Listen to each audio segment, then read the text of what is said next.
Alexis and Ellie. You both use wheelchairs, play tennis, and have a service dog. And somehow you guys became friends. How did that happen? Yeah, I mean, clearly with such few things that are the same, it's really baffling why that happened. But I think okay, I remember the first time we met and it was at like a holiday party, I think right before Thanksgiving for Oh, Canine Companions, like the local Canine Companions, the service dog organization, I should say, that we both have service dogs from. And we went to that, and I think we were both happy to see someone similar in our age. Because 'cause I'll tell you, love the volunteers. Most of them are, like, retirees, and so it's a lot of those people, and then me and Alexis saw each other, and we were like, "Oh, like, our people, they're yeah. here." Yeah. Yep, that's exactly what happened. Yeah. It's interesting too because like with our wheelchair tennis group, we have a pretty small group, let's say, in the beginners. And Alexis, for a while, like you were one of the only beginning tennis players that like the only let's say beginners level, let's say tennis. And then Ellie, you came along, and now we have you guys. It's great that you're in the same age group, and I think for you, Alexis, because you've been doing it for a lot longer, Ellie's made it a lot more fun for you. Well, Absolutely. now you don't know this, Zach, but Alexis actually pays me to be there so that there's someone, like, who's even more of a beginner at tennis around her age. It's all a scam. Yeah. Yeah, yeah, yeah. Oh my gosh, that's But funny. no, Alexis, you, did not tell me, we were talking about this before the podcast started, on if you had invited me to tennis from the little gathering or if we just shown up randomly together. And the answer is, uh we had never talked about wheelchair tennis at all, and in fact, I just decided to start trying wheelchair tennis on my own, and I show up to my very first practice, and then in the door rolls Alexis, and it was kinda like that Spider-Man meme of, like, 2 people pointing at each other, you know? Yeah. And I was just like, "Wait, you're here?" And you I were think we'd only basically known also each like other that. for, like, a week at that point. Yeah, and Oh. then I honestly think that was probably the point in time when we were both like, "Well, I guess we're gonna be seeing a lot of each other, probably should become friends." And then it's worked out. That's awesome. Okay, so one maybe interesting question is if we took away the wheelchairs, what would happen? No, I'm just kidding. If we took away the wheelchairs, the wheelchair tennis, and the service dogs, what else would be like the commonalities between you two? Where else would be the friendship be? Let's say that. Listen, I can't answer all of them, Alexis. I'm trying to think.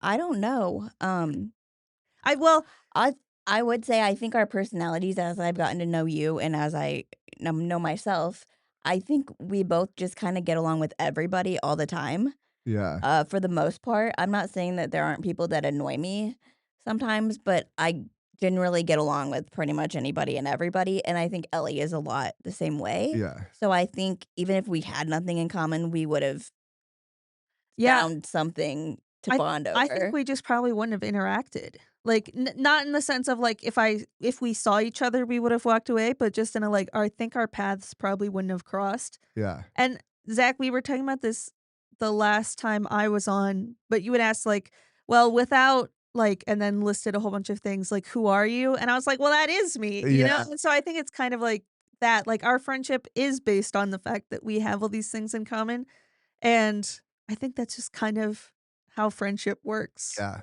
Yeah. Yeah, I was thinking about that, like, how do you answer a question like that?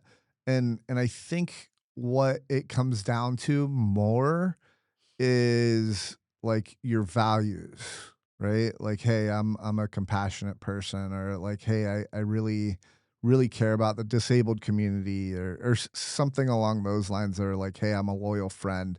Like, I think, like, if you strip everything that you are, and that comes down to, like, your values. Mhm. Would you agree with that? Yeah, I think we both care about our bodies. I think we both care about trying to stay as healthy as possible. Yeah. Obviously, compassion is big for both of us. Um, but I think compassion is probably big, at least I'm speaking for myself, for both of us, especially me, because of my disability. So I think if you took away the disability and you took away the service dog and you took away tennis, Alexis would not be Alexis. Yeah. Yeah. Yeah. Right. That's true. And I think often maybe values come from those experiences. Right. Right. So okay. So I want to do some introductions. So Alexis, for those who don't know you, who are you? I can be described in 3 words: faith, family, and 4 hands. Family. No, No, it was Frito. Frito. yeah, Dang it. I'm Did telling I Frito mess you that said that. up? Yeah, you did. Ugh. Can we yeah. edit that part? No, Can no. I start again? Let's roll with it. Start over though. Yeah, say it again. I think if I could be described in 3 words, it would be faith, Frito, and 4 hands. Yes, I love that. Yeah, so we were talking before the podcast. You had two of the Fs, and we were trying to think of the third, and the forehands was the one that we decided on. So We had a lot worse options. That was the best of Mind the you, best. when I say 4 hands, I really mean I play tennis for like 1 hour-ish weekly, and yeah, that's it. yeah, So, not really, but it's an F word. yeah. But yeah, that's awesome. And then you've been involved in wheelchair sports most of your life. Yeah. How did athletics become part of what you've done? Um, I just grew up in an athletic family. My dad always played sports. Okay. I'm the oldest of 3, and, I think my athletic journey really started. I'm trying to think. I couldn't tell you how old I was, but I started out swimming. My physical therapist started a foundation that had a special needs swim team. So I started swimming. I was maybe like 4, maybe not, maybe 7. I can't honestly remember. Um, and then it started with swimming, and then I started to really enjoy it, and that wasn't competitive at that time. It was just kind of you get a participation trophy for showing up, Yeah. and I wanted to actually compete. Uh, And then I lived in Indianapolis, Indiana at the time. That's where I grew up, and I started noticing wheelchair basketball just like I don't remember how exactly I got into wheelchair basketball. That was, in 2001. Um, and I went to like a wheelchair basketball clinic and just fell in love with the sport and kept going with that. And then eventually it turned into track and I continued with swimming competitively and competed in all 3 of those sports at the national level for cool. a couple of years for track and swimming. And then basketball I did from age 7 to until college. Hmm. And then it evolved into tennis when I realized basketball was not a good sport for my adult body. Yeah. What age? What was the first sport that you started, and what age? Swimming, Swimming. I maybe 6. Okay. It's interesting because I started my first sport, and we have the same disability, right? Mhm. And I started my first sport when I was 10. Okay. I'm sure I played like with my friends and stuff like that, other types of sports, but it wasn't until like adaptive sports I didn't get involved with until I was 10, which I'm always curious about like how soon people that have their disability, how soon after they get disabled and stuff like that. So, okay, can you just briefly describe your disability for those that don't know what my disability is? I have spina bifida. I am a T12 paraplegic Okay, with spina bifida, but I unfortunately had a surgery 10 years ago, almost 10 years ago, that didn't go well and paralyzed me more yeah, than I was born with. yeah. So I technically have spina bifida and a spinal cord injury. Mm, yeah. And for those who don't know, briefly describe spina bifida. I like what you said in the car. What did I say in the car? I had a hole in my back or Yeah, something like basically, that. I had a hole in my back, and the nerves that were supposed to grow down in my legs to be able to move and feel and all the things, grew outside of my body in a sack Yep. out my back, Mhm. basically. So the way I like to describe it is I looked like an open baked potato with a grapefruit on top. Open baked potato. I mean, a very large open baked potato because Wow. I'm a human. Yeah. So, like an 18-inch long baked potato with a grapefruit sitting on top of it. It's I kind of what it really looked like. see the mental image now. I can't get over the fact that I would never want to eat grapefruit and a baked potato, and maybe I also I'm would not not want to recommending have the a giant. combo. Yeah, right. Yeah, I've never heard you describe that, first of all, as long as I've known you, and Well, I don't think I've ever described it to you. yeah, That's what playing tennis. I know, I Well, know. and also you would both know. It's like, Yeah. Zach, let me tell you about Spider-Man. Please. Yeah, I don't describe it in any sort of visual manner like that, but, like, when you describe the baked potato with a grapefruit on it, it's like, "Oh, that's a pretty good visual image," like Am I not wrong? no, you're not wrong at all. Like you're spot on. It's like, whoa. Because if I would have heard you said that, I would have been like, oh yeah, what? Yeah, that's such a weird combination, as you said. Right. Like such a weird combination, but it makes pretty good sense. So you can also Google pictures if you have against Literally what it looks like. yeah, yeah, yeah. Okay, so then, can you Ellie, let's talk about you for a quick second. So last time you were in the podcast, we talked about EDS and your story, and you also dropped a book deal. Can you tell me about that? Yeah, so I think last time I was on the podcast, I was talking about how my agent and I were about to start sending out the manuscript to different publishers. Yeah. So for people who aren't maybe as familiar with like the publishing journey, first you got to write a book, easier said than done. Then you have to essentially plead your case to many different literary agents. So I think you have to send them, like, personalized letters and the manuscript, and, I think I did that with about 40 different literary agents, which is pretty average number, I would say, Yeah. and then one of them wanted to take me on as a client, and then you do revisions with them, and then that literary agent then goes to all the publishing houses and kinda sells the book to them, Okay. and so we were about to start that process the last time I was on. Um, and I did not think it would go anywhere. And then less than a month in, I got word that one of the publishers wanted to buy the book. And No way. so, yeah, so now the deal has been officially announced. The book is going to be published in spring 2028. And now I'm kind of tooling around with my next project. Wow, Yeah, thank you. congratulations. Yeah, I think not anything I really expected. Again, I think I mentioned this the last time, but, this was really just kind of a shot in the dark, and, I was just kind of along for the ride, and now it's taken me farther than I ever thought. Yeah. But it's been my dream since I was about 5 years old to be a published author, so it's kind of crazy to think that, yeah, now that's gonna happen. That's awesome. Well, in 2028, when it does come out, we can have you back on and you can Love it. promote it. So, Yeah. It um, features a disabled main character, so it'd be fitting. awesome. Have you ever thought about like doing like book on tape type of thing and reading it? Well, there's gonna be an audiobook. Okay, is it Yeah. gonna have your voice? No, but I wouldn't wanna do that, first of all. I don't think anyone would want to listen to me read the book. There are people whose job it is, and they do a much better. I would. I love Really? it when the author is That Yeah. is the cool, I speaker. will say.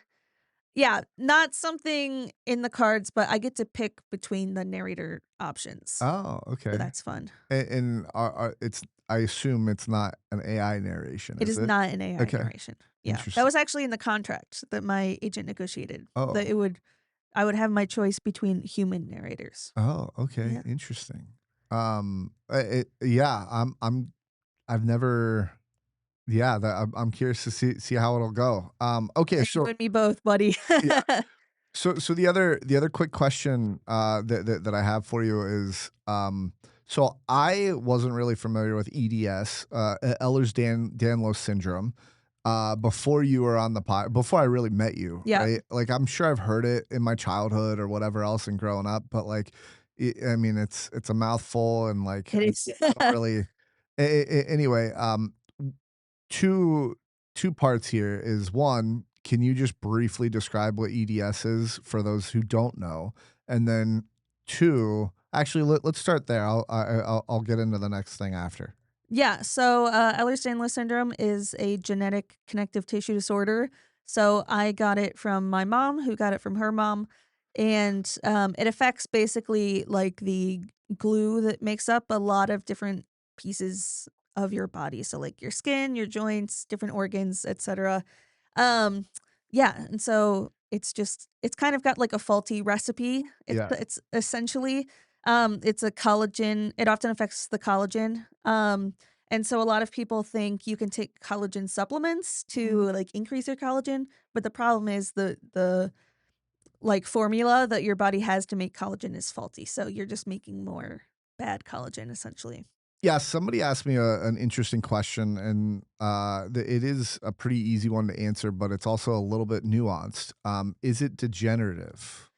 You have hit on a very I wouldn't say touchy topic, but something that there are big debates about within like the EDS community, Yeah.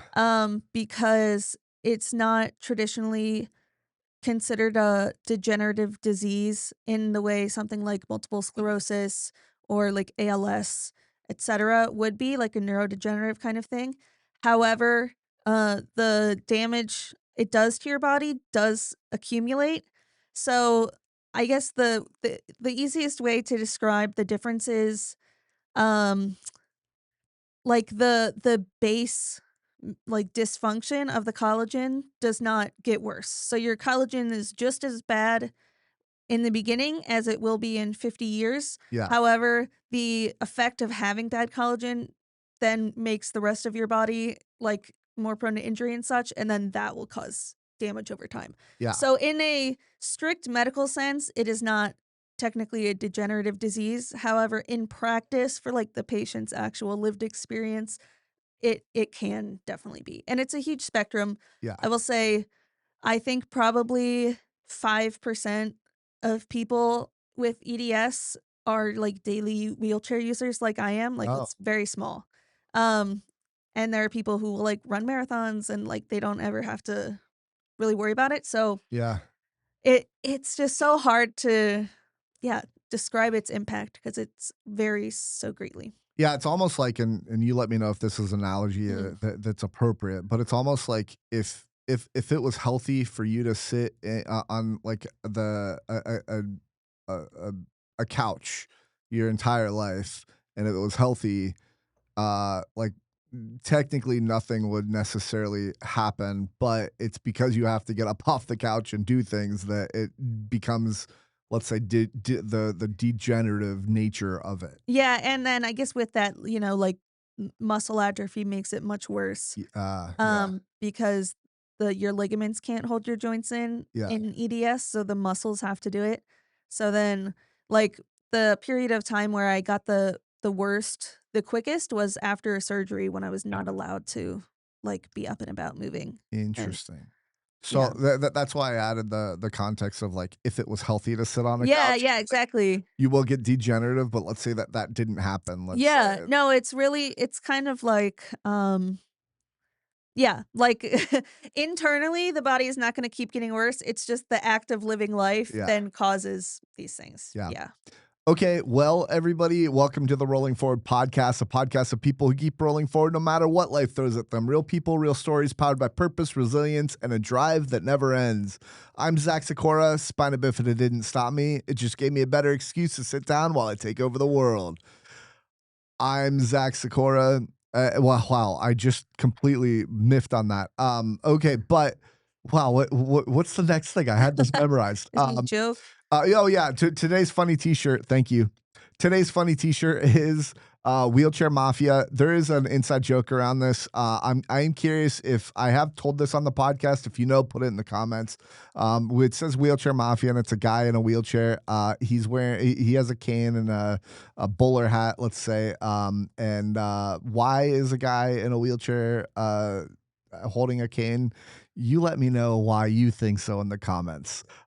Anyway, let's keep. And if you like this episode, please share it with whoever you think would be would enjoy the episode. It really helps my channel. Any comments also help. I also read and respond to all of them. So if you have any questions for Alexis or Ellie as we go, again, they'll have access to the comments as well. And if nothing else, I'll respond on their behalf. So anyway, let's keep rolling into today's episode with Ellie and Alexis. Yeah, can I What? just point out something, which is that both Zach and I are wearing T-shirts that say wheelchair on them, just kind of as proof that we're wheelchair users. Like, Yeah. where's your proof? Yeah. The proof is in the pudding. Well, they can't see it is the problem. They They only have our shirts to go off. They can't see our lower halves. I really care about fashion when I'm not at tennis practice, so that's what I went for today.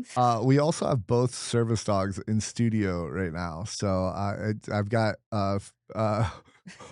Paola. Paola. bless them. For some stupid reason, this entire time I've been getting Paola and Frito mixed up, and one is a like a golden dog, right? A golden retriever. No, she's a lab. She's a lab, She's yeah. a And then the yellow other one lab. is a black black lab, lab, right? yeah. So they're both labs, so that's why I'm getting confused, right? No. He blamed his color blindness, even though one is light colored and one is dark colored. And they're also different sizes. They are. Yeah. So for some reason I'm getting the names mixed up, but I've got Paula right here next to me, and Paula just came over and put her chin on my knees, so it's kind of adorable. Something I really appreciate about your dog is You that speak into the mic. sorry. No, you're good. Something I really appreciate about your dog right now is that I am feeling a little bit anxious about doing this podcast, and Oh. Paula actually has noticed and come put her chin on my lap and demanded pets a couple of Yeah. times Aw. because she knows that I'm sure you've taught her I have, yeah. that it helps you Yep. with anxiety to be able to kind of mess with her a little bit, but it actually has helped me with my anxiety just in the last few moments. Aw. Yeah, she's so good. And I know at some point we're going to talk about psychiatric service dogs. Sorry, Yeah. I keep turning away. Yeah, no, you're good. It's hard. Yeah. No, but dogs are just so great. Anyway, and I really think Paula is now obsessing over Zach because she knows that when he's around, there are tennis balls. Yeah. And she's such a huge fan. She comes to our practices. I don't want to say she's the worst on the team, but She's pretty bad. I haven't seen her ever hit the ball. So She does hold the racket in her mouth, though. That's pretty adorable. Super cute. Yeah. Okay. Well, let's talk adaptive sports. So, tell me. I want to hear each of your story about how you found wheelchair tennis. I guess you kind of already told it. Maybe you can give a crash summary of Yeah. it, because you did say it on your last. Let me hear from Alexis first, though. Okay. I'm not entirely sure how I found it, but I'm not either. I have no idea. But I think I moved to the area in 2020, and I knew I wanted to get active somehow. When I lived in other states, the previous state I lived in, I was involved in an adaptive fitness class. So basically, I had a personal trainer twice a week. That was a student at a nearby university, studying physical therapy or occupational therapy, something along those lines, some medical field to help people with disabilities. So that was a class they had to take. So I kind of got to be their guinea pig.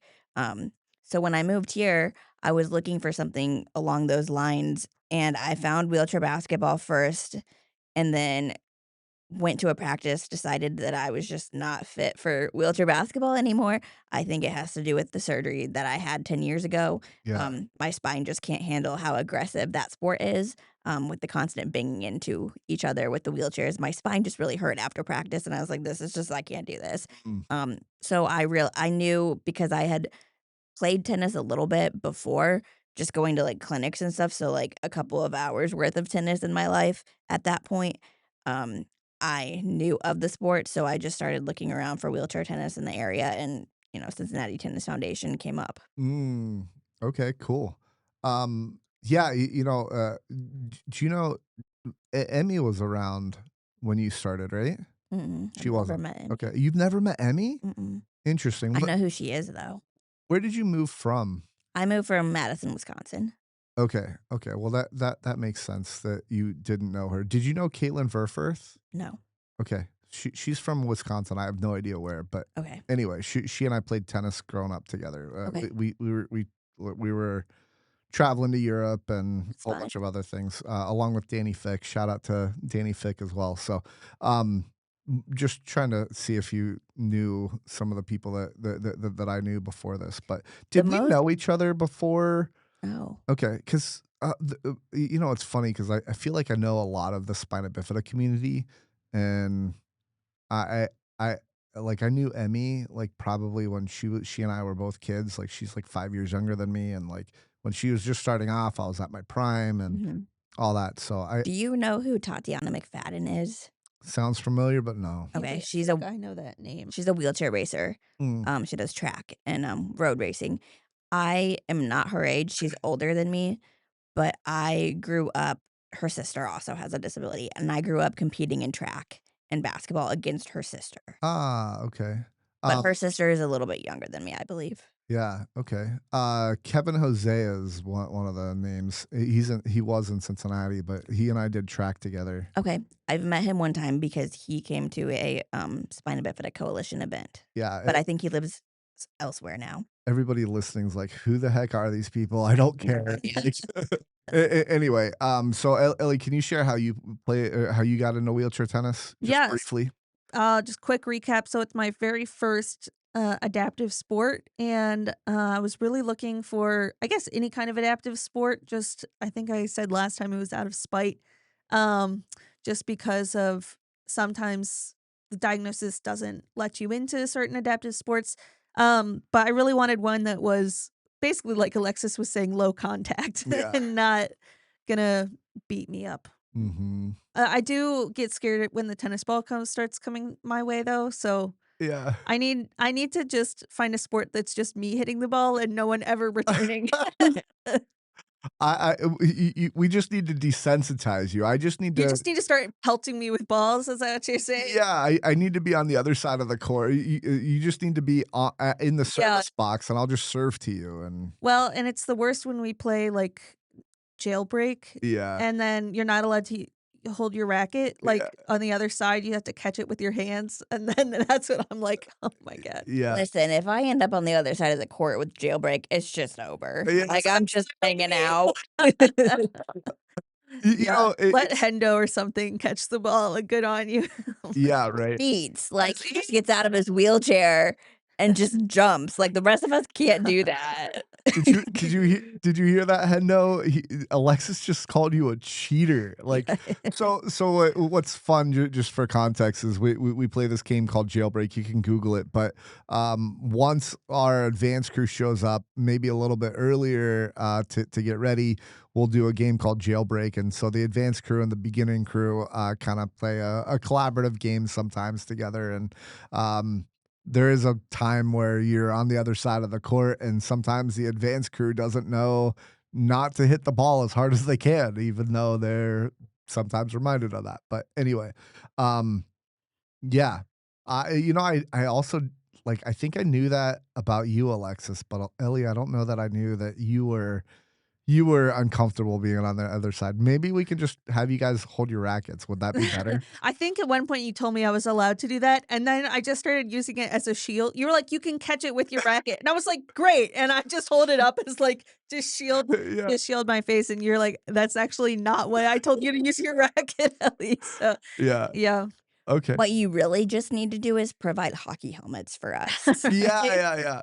We'll provide hockey hockey helmets on the tennis court. That's kind of funny. And the hockey goalkeeper thing. So even when the tennis ball hits you, it's between like 4 layers of Yeah, clothing. yeah, You yeah, can't feel yeah. it. Listen, Hendo has pelted the ball and hit me in the chest once, and it hurt really bad. Listen, you've hit Zach and your mom in the head before, so Honestly, that was impressive because I didn't even try. Yeah, it is interesting because I have a you guys have seen my survey. It's fairly hard, and I don't serve hard with the beginning group, but I do serve hard with the advanced group, and sometimes the ball because I do put a pretty nasty spin on it. The ball has slipped around somebody's racket and hit them like in the floating rib, and I. I feel bad in those situations, but you know, it's kind of part of the game. You get hit with the tennis ball. I've never broken anything. Oh, I lied. I've never got. I'll rephrase my statement. I've never broken anything by getting hit with a tennis ball. I have broken my pinky playing tennis. And I was I just got it stuck in my hand rim. So anyway, what keeps you coming back to tennis?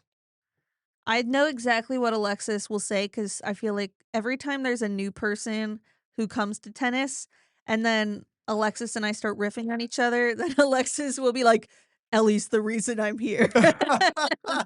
Like, and that is also why I'm there. And for Paula, because Paula comes to tennis now because we're outside. And I will tell you, never ever does she pull on the leash, not once, except when we're going down that little sidewalk Oh, to get to the tennis court. And she will pull me down. If I had my manual chair, like she would literally just pull me to the tennis court. that's She is a adorable. big fan. Yeah, she does like the balls. We're trying to get her. There's something called first service doubles that you can play tennis with a service dog. And we're trying to. We're gonna see if we can train her to do that. So, um, Alexis, how about you? What keeps you coming back? Ellie said it. Her. No, I showed up for like 3 years before I even knew you. I So was but a twinkle in your eye, Alexis. um Basically, you don't matter, Ellie, is That's what exactly Alexis what just I said. heard and will internalize. Yeah.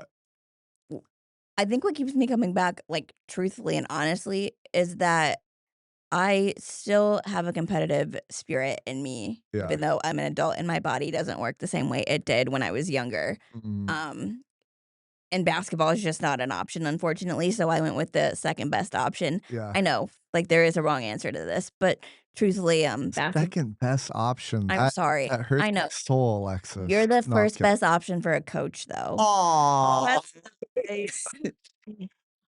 No, because am not able to play Actually, basketball. hold on. I'm gonna call you out on that because I don't think I am the first best option. If you had to choose, you would absolutely work with Peggy every single time. Um, Notice there wasn't an immediate denial. And I'm okay with that. That's completely okay. I Like, mean, you're not wrong. However, I'm totally outing myself right now. Peggy might I'm probably gonna get a text from her, be like, "I can't believe you just said that."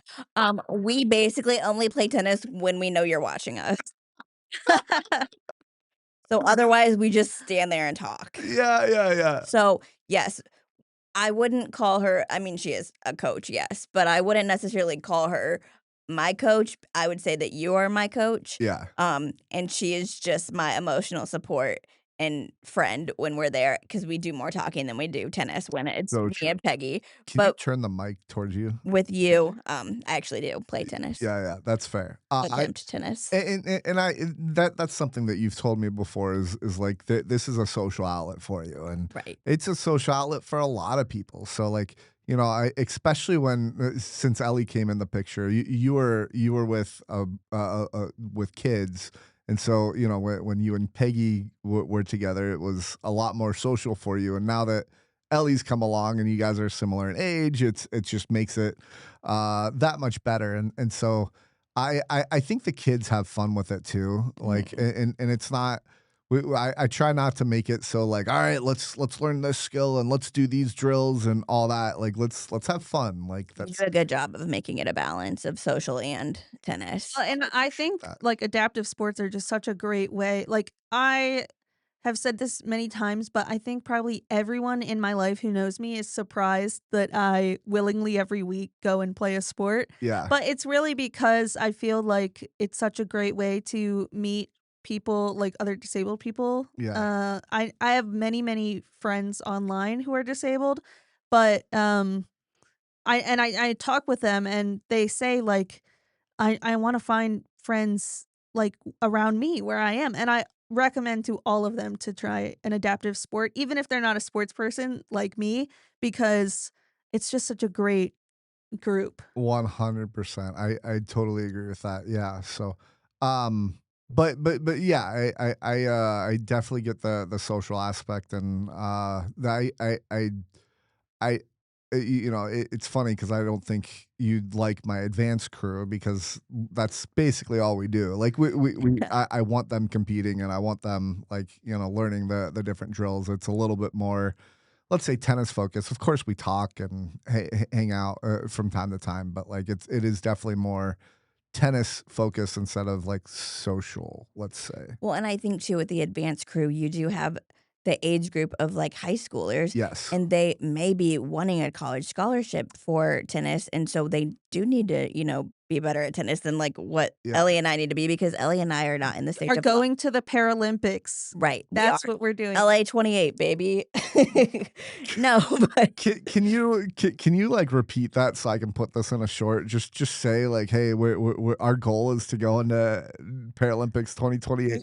Our goal is to be there in LA in 2028. We will be doubles partners. We are going to get not even the gold medal, but the diamond medal, which doesn't exist, but they'll make it for us because we're so good.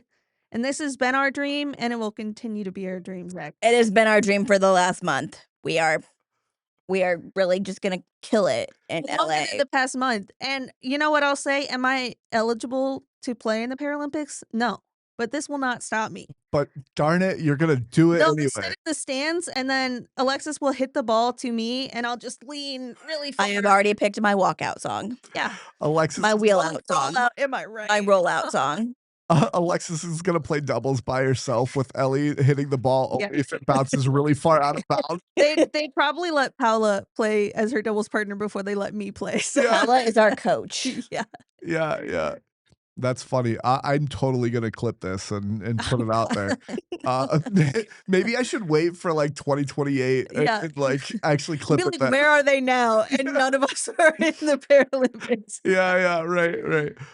Yeah, it is interesting because I do have a similar mindset about tennis now. It's more like I want to develop my players. Mm. And like, yeah, it's cool that I get better, but like if I go to a tournament with my players, I will enter it, but I don't necessarily care if I'm gonna be there to win or anything like that. So anyway, I uh, I but really played tennis for my mental health more than I do my physical health at yeah, this point. yeah, that's fair. What's what's harder than people think about wheelchair tennis? I have an amazing story. I Oh, was just telling it to someone the other day, but one time, Zach, I think your car broke down yeah, while you were on the way to our tennis practice. And so they had to get someone else from Cincinnati Tennis Foundation to come in and coach. And I won't name them because they were very, very nice and like had it wasn't even last minute. It was like -5 minutes, yeah, like that they had time to prepare because we were a few minutes into practice. Anyway, so they come over to our court to coach us, and their first thought is, well, to like coach wheelchair tennis, I should sit in a wheelchair. So they went and got one of the like spare tennis chairs that they keep around the facility. And they sat in it for all of 5 minutes and then realized this is actually really hard. And this is actually like much harder than it would be like if they were just standing. yeah, Um, so miraculously they stood up and were healed, and, yeah. yeah. But I I was think people do not, um, give wheelchair tennis players or any adaptive sports players enough credit for I think people really think it's, like, the easy way out, quote, unquote, Mhm. like, "Oh, you don't have to, like, move your legs, you can just roll around everywhere on the tennis court. That must be so much like, that's just so easier." And it's not, it's like it requires a lot of skill, and I think I will always remember that moment as, like, a moment where someone was just a very again, very nice person was, like, forced into that position and thought it would be a lot easier than it was. Yeah. I don't think I realized that wheelchair tennis was hard until that moment Oh, Mm. interesting. because I don't know any different. Yeah. Yeah, it is interesting. I think if like an able-bodied coach were watching, my advice would be to coach out of the wheelchair, not in the Mm. wheelchair until you actually like it's okay to like work on your wheelchair skills and get in a wheelchair and figure it out, but I don't think most able-bodied wheelchair tennis coaches that I know do actually coach in a wheelchair. Like they'll get in it maybe in a rare occasion, but like my entire life, it's a very rare thing to see, I think. Yeah.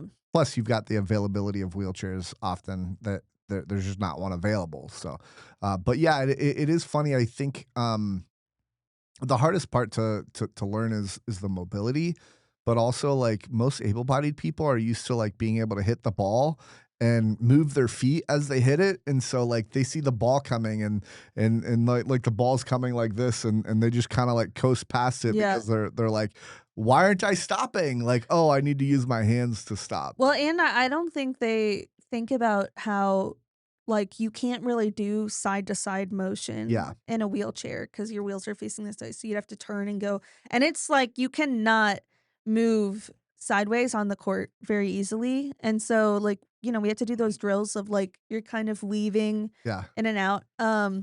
Yeah. And so most of my problems, I think, well, let me rephrase that. I have a lot of problems with wheelchair tennis, problems in the, like, I'm not, like, good.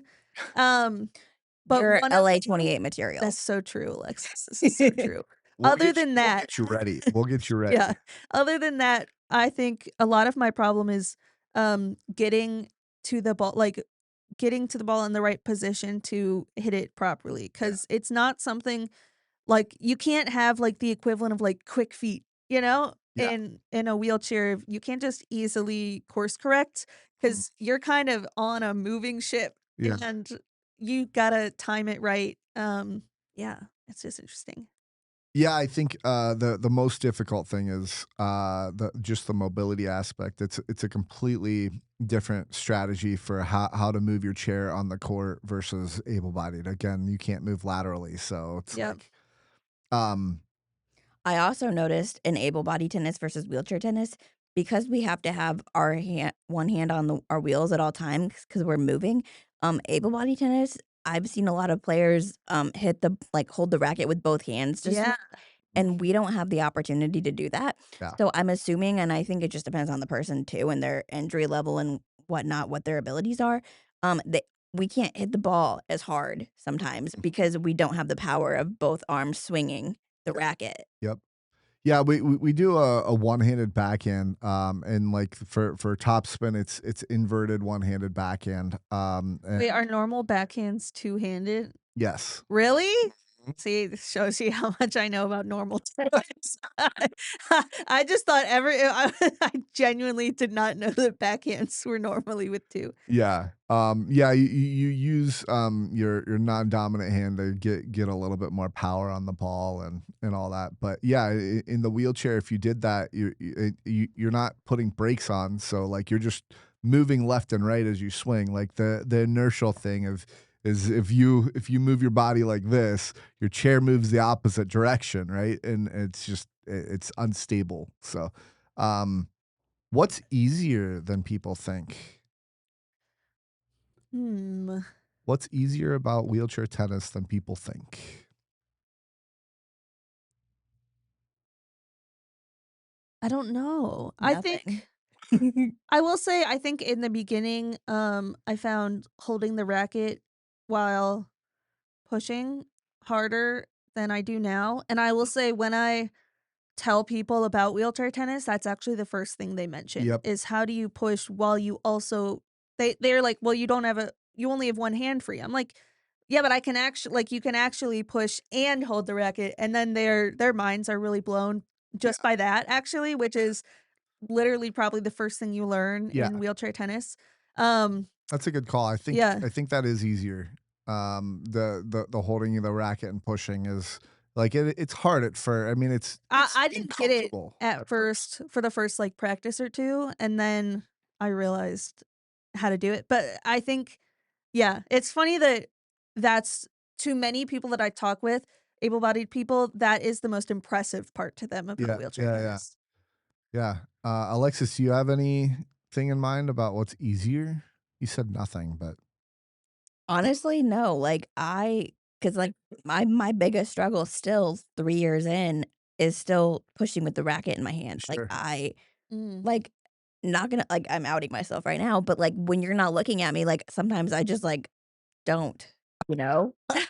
Because it's hard, but I think I have smaller hands than a lot of people have, Yeah, yeah, just because 'cause I'm a smaller person anyway. So and I think my racket's really thick, and then also having to hold on to, at least with 1 or 2 fingers, to your push rim, yeah, it's still difficult for me. Like, I just wish that wasn't part of wheelchair tennis, but, like, yeah. unfortunately, I can't just play tennis without a racket. It's funny because the phrase that you said was "when you're not looking at me," Yeah.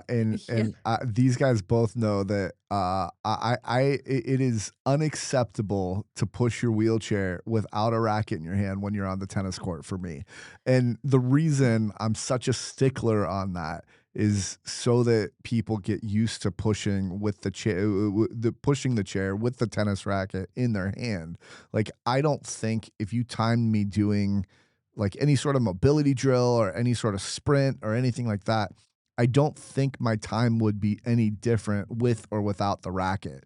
And that's just because I've gotten used to being able to push with the racket. So that is kind of why it's just a cardinal rule of like I want you to get as used to the racket as possible, and so you have to hold it at all times. Well, and I feel like we know this about like this is like you said it's like your cardinal rule Yeah, to the point where when I'm getting my stuff out of the car and I'll be, I'll be like getting my service dog out, getting my backpack, my water bottle, whatever, and I'll have my racket like tucked between my legs and it will feel like I'm getting away with something. Like I'm like, "Oh, Zach's not around. He can't see." Which is obviously like not what you mean, yeah, but it's just such a thing that I know about, like, your tennis practice, and again, this is not a because it's not a bad thing because yeah, that's why I'm now used to pushing with the racket yeah. in my hand, but it's just like, when you said that, I was like, "Yeah, no, I think about that all the time when I have to get my racket somewhere." I'm like, "If Zach were here." That's Yeah, that's so funny because, like, I would say if there's anything that I notice more than anything else that you would do on the court that's maybe wrong or Yes. whatever, it's you not holding the racket. Like, it doesn't matter. Like, I will like, for some reason, my brain just, like, catches it, and you Alexis, you said when you're not looking, and it's like, I wonder how many times I can catch you now that I You know are that. literally gonna watch me like a hawk now. I Yeah, would not have opened that can of worms. you just told on yourself. I did, it's fine. I'll sometimes, and I won't do this for you guys, but like for the kids, if I see them do things, this is more what for like safety type things. Like if a kid runs in front of another kid while they're serving, like if I see it happen like enough, I'll be like, all right. If I catch anybody doing this again, they're doing a lap around the court. Like I really need it to land. So do um, you sorry, go on. I was just gonna say I'll enforce a rule like that every time I catch Alexis. No, she'll stop coming to practice. I just remember I don't know, maybe a month ago, one of the kids had never I don't know if he'd never pumped up the tires on his sports chair or Yeah, hadn't done it in so long, and so they were so flat to the point where you could easily just, like, pinch the 2 sides of rubber, yeah, and you said well, you went on a very justified, like, 2 or 3 minute, like, not a rant necessarily, but about yeah, why you can't, like, just have your tires so deflated. yes, And how, like, dangerous it was for for the kid and for the, like, integrity of the chair to yeah. not be rolling around like that. And then you said, "If you show up to practice with your chair like this next time, I'm gonna make you do laps." And we were all like, "In that chair that Yeah. you just spent so long being like, you could not roll around like this." And you're like, "Your punishment is It's I rolling will make around like you." this. That's funny. I do have a pump, and so I think what I would have done first if he did show up like that is pump up the Yeah. wheels and then make him move around. But yeah, like I suppose that that's another one, but it's not something that it's not always a very noticeable Mm. thing. But yeah, and it doesn't matter what the kid's age is. It's like I want the kid to have a certain level of accountability. So if the kid's like, "Oh yeah, I'll remind my parents to do this." It's like, "Whoa, hold on. I just want to let you know that if your parents don't, I'm holding you accountable for not doing this." I'm gonna make the parents run laps. Yeah, yeah, yeah, right. And I'll tell the parents, and they're like, "Oh yeah, yeah, we'll make it happen." And do their parent things. So, um, what's something I say consistent? What's the dog doing? She's She's being cute. she's just being really I cute. think we can Oh yeah, see you her can see nose. little Miss Paula. Yeah. She must feel my heart rate going up. Oh Or like yeah. notice that it's going up, or I don't know how She's a she's good so girl. noticeable, but She's very in tune. I Yeah. should have taught Frito how to recognize my anxiety like way earlier, because I feel like at this point she's just gonna be like, "You're on your own." Yeah. What's something I consistently say at practice? Every at the end of every practice, you say we all go like group up and you say like, "What did you learn today?" Mhm. And to the point where I now sometimes try and beat you in saying it, and then you're like, "That's my line." Uh, yeah, I'd say that's always one. Okay. Um, Alexis, do you have one? No, like that is what you say It the is. most. Like I don't feel like you have a catchphrase or anything. there's another one. Maybe hmm. I don't know. It's like another one is like go back to the hub or like don't code in front of that like or you didn't turn the right way. Yeah. Trying to You're think of always other telling me things. wrong way. Wrong way. Yeah. Yeah. That's funny. Oh, oh, what is it you always say to Charlotte about like what did you swing? Did it go over or under? Yeah, over under. That's Mhm. a classic. Yeah, Charlotte, we're working on accuracy of like making contact with the ball and stuff like that, and sometimes like oftentimes it'll go over her racket, and so like in order for me to know that she's watching the ball, I'll ask her if it's going over or under, and if she's not watching the ball, Mm. she doesn't know, or she'll guess the wrong thing. So, um, what on a scale of 1 to 10, how would you rate my first tennis demonstration on each drill? How would I like when you say you're gonna do it like this? Yeah. Okay, I'm gonna give it a 6 out of 10. Okay. Here's why. That's Number it. one, you often forget that you're a lefty and the rest of us are righties. Yeah. And so you have to switch it. And then the other reason for the minor deductions is that you will do it like 5 times in a row until it's exactly how you wanted to demonstrate it. You'll be like, And do it like this. you do I it mean like this. not like Actually, that. like Actually, this. don't do it like that. Don't do it like this. Do it like this. Oh, And then, don't do it like "Oh, that that was a either. bad one. That was a bad let me try again." And you'll do it like 5 times until you get it, and then we'll be like, "Wait, so which arm?" And you'll be like, "Oh, yeah, I forgot." You're like, "You guys are all righties. Okay, let's try it again." And then it's like another Yeah, I think the reason I asked that question is because I know that I'm infamous for doing a demonstration and uh messing up the first couple times, or at the very least the first time, and then like it's funny because like I think this maybe applies to the advanced crew more, but, like, if I do it the first time the correct way, they're like, "You did it!" "Good Like, job, Zach." it's like, you know how in tennis you just need to warm up? It's like, those are my warm-ups, guys. Well, here's the other funny thing is that you will often like, you'll say what you did wrong, and it's usually stuff that, like, you'll be like, "Oh, that was a slice, not a spin." I'll be like, "The ball went over." Like, I don't know what you're talking about. Right. Yeah. Oh, that's funny. You often this is another thing, you'll say, like, "I want you to do, like I want you to add some spin to it. I want you to whatever, like, you guys can do a slice, whatever." And again, like, my goal is hit ball go over net. Like, Yeah. not even it's, like, in the actual, like you're like, "Oh, let's try and do it cross court today." And I'm like, "Listen, man, like, we're gonna need to take it down, like, 3 notches 'cause Ball's gonna go where the ball is gonna yeah. go. Yeah, it's interesting. I think early on I learned that like if you have a target over like so cross court, let's say you even if it doesn't go cross court and you're trying to hit it cross court, you have a much higher probability of getting it in.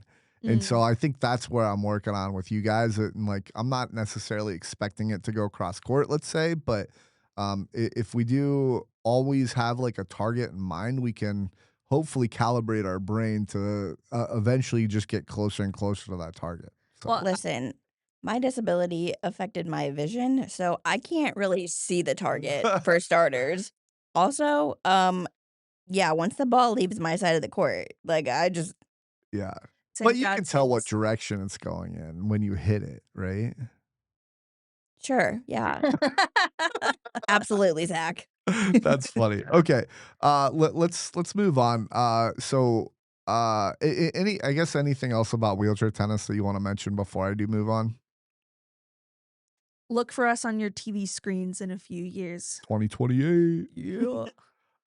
Okay, so let's talk service dogs. So, can you just talk about, your hold on, There there's she Paula. is.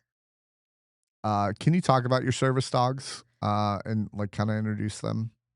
Yeah, I'll go first. So this is Paula. She's the best girl.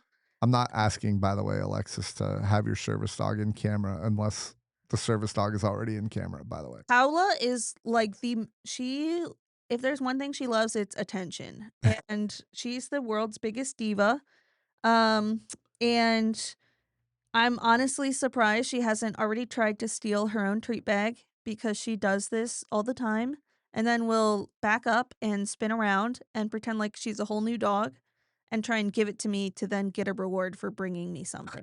Oh, Um, no, but she's great. So, Alexis and I both have service dogs from an organization called Canine Companions, which is a national service dog organization, but the like Midwest region is like headquartered in Columbus, so that's pretty convenient. Yeah, Paula was trained for years to assist someone with a disability, so she picks up things for me, she can open doors, she will, like, from across the apartment, turn my kitchen lights on or off. I've taught her to find my phone where it's hidden, and then she'll bring it to me. Um, don't need an before Apple Watch then for the Find My Phone then, huh? Right. Well, the other thing is great about it is, like, yeah, I mean, sometimes it's out of reach or the reason why she knows that is for, like, safety reasons, but in reality, it's also just a convenience Yeah, thing. I'm like, "How I drop my phone down on the side of the bed. yeah. Please go get it." She's like, "A task? A job?" Like, she's so excited. She loves working. Cool. How about you, Alexis? Frito does all the same tasks for me that Pella does for Ellie. Mhm. Um, all the dogs mostly are trained in all the same tasks, and then it just kinda depends on the handler to figure out what they wanna utilize the most. Yeah. Like, for me, I don't have Frito turn on and off my lights because I have we call it an Echo because saying an Alexa when you have an Alexis living in the house is really difficult, so Yeah. we call our Alexa Echo, but because I have that in my bedroom, I don't need her to, turn on and off my lights, so that's not something I've ever had her do Uh, as well as something that I guess I didn't realize she couldn't do. I mean, I guess I kind of realized she probably wasn't going to do it is because every year, because of Frito's age, she's 9.5, she has to get recertified every year now. oh, It was every 2 years for a little bit, but because she's older, they have to keep a closer eye on the dog. Um, and in her training when I was getting her recertified, they wanted her to pick up a TV remote, and she wouldn't do it. oh, And I was like and I looked at the trainer and was like, "Hey, I'm pretty sure she's not gonna do this because I don't watch TV, and not once in her life has she ever been asked to pick up a TV remote, so I'm pretty sure she's not gonna know how to do it." right. And they were like, "Okay, what item does she pick up for you?" And so I, showed an item that she would pick up for me, and she passed with flying colors, it was great. Yeah. But I think it just kinda depends on the person. All the dogs are trained in all the same things, but Mm. whether or not they utilize them throughout their life is what changes based on the person that they get matched with Right. And abilities. in addition to that, I know, like, myself and many others just to, like, teach additional things, so, like, everyone all the dogs come with the same base, like, knowledge, and then you can add things on top. So with Paula, I've actually, trained her over the past few months to, like, notice when I'm, like, having a panic attack or I'm anxious or something, and then she will I've tested her on this, and I'll be, like, on the other side of the apartment, Paula is asleep on my bed, and then I will, like, start having some episode, and she will, like, lift her head and then jump off and, like, run over to me. So that's something Awesome. I trained her to do. I also trained her, like, with the finding my phone thing. She knew how to pick up my phone, but I worked with her on how to, like, identify it by scent, and so I'll line up my coworkers' phones on the table and tell Paula to find mine, and she will pick it out of the lineup, you Oh, know? that's cool. It's really cool. Yeah, so I know some people who, like, just use the, like, base commands and other people who have, like I know this one dog, canine companions dog, who, like, knows ASL and can do all these crazy things, like, I'm trying to think of one. Like, go to the paper towel dispenser and, like, rip off a paper towel for their handler and then run over and bring it to them and then throw it away afterwards or something, right? Like, there's a lot of possibilities. Dogs are really interesting. Yeah. Yeah. So, can I pet your dog? Like, right now, in Yeah. the moment, yeah, sure. Paula is under the table, and she's, like I said, she loves attention, and she's off duty at the moment, so she's just chilling. Yeah. And Alexis, can I pet your dog? Right in this moment, yes. Okay. However, if she was out in public and had her vest on, then no, you would not be allowed to pet her. Um, unless you asked me and I, gave you permission because sometimes even if she is working and it just kind of depends on the moment and what the surrounding area is, I will sometimes give permission to people to pet my dog, especially if it's a kid. Mhm. Because kids just see a dog, they don't necessarily know the difference between a working dog and a service dog, or Right. a working dog and a non-working dog in that moment unless they've been taught, and a lot of times adults don't even know the difference, so I'm not expecting a kid to know. Yeah. Something I've started doing is, so I ran into, like, a couple kids who were of the opinion because they had never really met a service dog before, and they like, in their heads, they were like, "That sounds so cruel, like, you're making the dog work all day instead of, like, I don't know, laying around being a pet." And, first of all, I told them about how most of the dogs who are on track to be a service dog don't make it, and that's because they don't want like, they just choose to be, like, the pet life, right? So, it takes years of training to get to this point.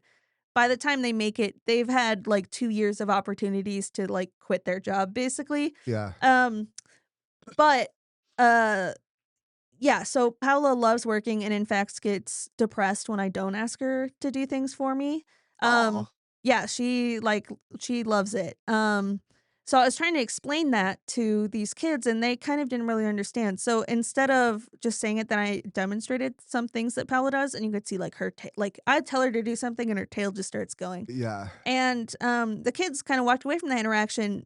Honestly, like, it changed their minds, and they saw, first of all, how helpful service dogs are and how much they often really love their job.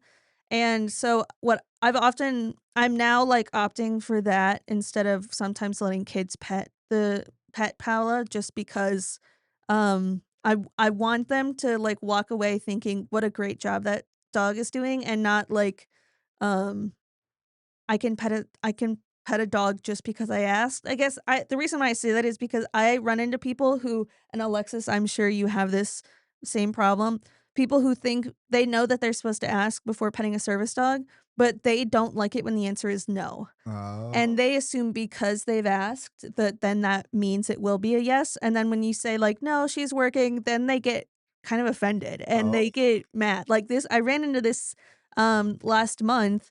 I was at my youngest brother's high school graduation, and these people were coming up and asking to pet Paula, and I said no. And then they gave me like this stink eye, and they were sitting right across from me. And then like my grandparents show up, and I let my grandparents pet Paula because they're my grandparents. And then these other people were like watching. I'm like, okay, you're not my grandma, so like Yeah. But yeah, I don't know if you've had that too, Alexa. I recently was somewhere and a lady came up to me and was like, "I know I'm not supposed to pet your dog because she's working, but I'm going to anyway." What? And like started petting Frito. And I was just like, I just like looked at I'm not super great. I'm really good at controlling my words, like when I'm annoyed or something, but like my facial expressions are still gonna tell you how I'm actually feeling. And I just looked at my mom like, "Are you kidding me? Like, did this really just happen?" My mom was just like, "Just let it go. Like, it's like," but it was an adult. It was like I was like and it was a healthcare professional of all Whoa. people. I was like, really? Like, you obviously know that you're not supposed to pet her when she's working because you just told me that you know you're not supposed to pet her, but then you proceeded to do it anyway." Yeah, I had a cashier come around to the other side of the checkout line, like to where I am, look at me like while leaning down and say like, "Don't worry, I'm not gonna pet her." starts petting her for like 30 seconds while I'm trying to get Powell away. I'm like, sometimes the public like confuses me. I'm like, do you understand the words that you're saying? Because you just said you weren't going to pet my dog and now you're doing it. Guys, Sometimes I wish my dog would just growl at people. yeah, I just like didn't do. I mean, she's not aggressive. I'm not asking her to like bite. She's super sweet. But like sometimes I just wish like she would be the one to be like back off. You know? guys, sometimes you need to train humans. Yeah. Right. Yeah. Uh, Humans need better training. yeah, you know, I'm trying to put myself in your position of like somebody just petting your service dog and knowing that they shouldn't, and like what I would do in that situation. Like I'm a pretty like okay with confrontation kind of person. So I think I would like I often like to joke when it's comes to confrontation, and like if somebody did that, I might be like, wait, hold on, can you stop for a quick second? Like, okay, so you just said that you're not supposed to pet the dog, but you did anyway. Can you please tell me how you can justify that in your mind? Like something like just almost like I don't know, something like that. It's like, Sometimes I really was sarcastically, and I never say this to people because I know it sounds really mean, but I want to be like, did we use our brain before we used other body parts? yeah, I'm just wondering. right, right. That's that's crazy. What was the learning curve like when you first got your dogs? It was huge. I had a ton of anxiety when I first got Frito. Oh, Um, but also, actually, I tell the story now and I mean, it doesn't bother me to tell it, but like it was kind of embarrassing in the moment. I actually, while I was at team training, because you go to team training for 2 weeks at the Canine Companions, and basically the dog's already trained, but they're training you how to help like be with the dog now at this point. And I had an anxiety attack while I was there, like full blown crying, like shaking, couldn't get a hold of myself. oh, Um, because for me, like, 3 some of the commands that you have to give them are, like, 3 steps, so but it's, like, one after the other, like, sit, shake, down, or whatever it is, kind of a thing, just 3 words consecutively, and for me, because I didn't have that memorized yet, because I hadn't had a service dog before, I didn't know those words, and so memorizing them consecutively in a certain order was really difficult for me, so I just found team training to be really overwhelming, yeah, and I remember I don't even think I was working with Frida when this happened, I just, like, panic and have an anxiety attack, and honestly, I think that's what got me matched with Frito because Frito also has anxiety at times, and oh, I think they were like, "Oh my gosh," they just looked at the girl crying. It was like, "The girl crying and the service dog with anxiety are not gonna be adventurous, so we'll just put them together because like, it's gonna be a great match." yeah, And it's been a fantastic match, but I just feel, bad that my anxiety attack is what, made me get matched with Frito because I genuinely have no recollection of working with her uh, until that moment. Because when I was getting Frito, they do it differently now because I got Frito in 2019. Um, I was working with a different dog. There was probably like 12 dogs to work with in those 2 weeks, and the first week, I was working with a new dog, like, every 15 minutes, oh, all day long oh, for a full week. It was exhausting, um, but they kind of were trying to figure out which would be the best match.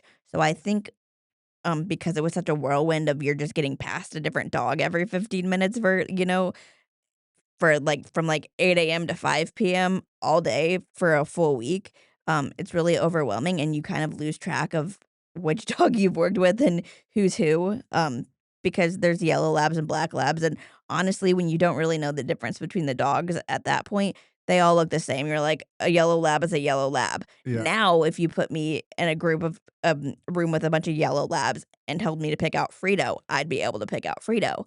I couldn't do that at the time. right, Um, so I think they do things differently. I think Ellie's experience is a little bit different with, canine companions than mine was because I think they've just adapted and learned different what works and what doesn't. yeah, Yeah, so they've kind of recently now gone to a model where you basically know from day one who your dog is going to be. And they did that because they had found so this organization has been around for 50 years. And so they're pretty practiced at all this. And they had found that essentially like before team training for everyone, they had kind of in their minds been like, "We think this dog is gonna be who is matched." So they would say, like, in the trainers beforehand, they would never tell the person, but they would say in their heads, like, "We think it's gonna be Alexis and Frito," for example.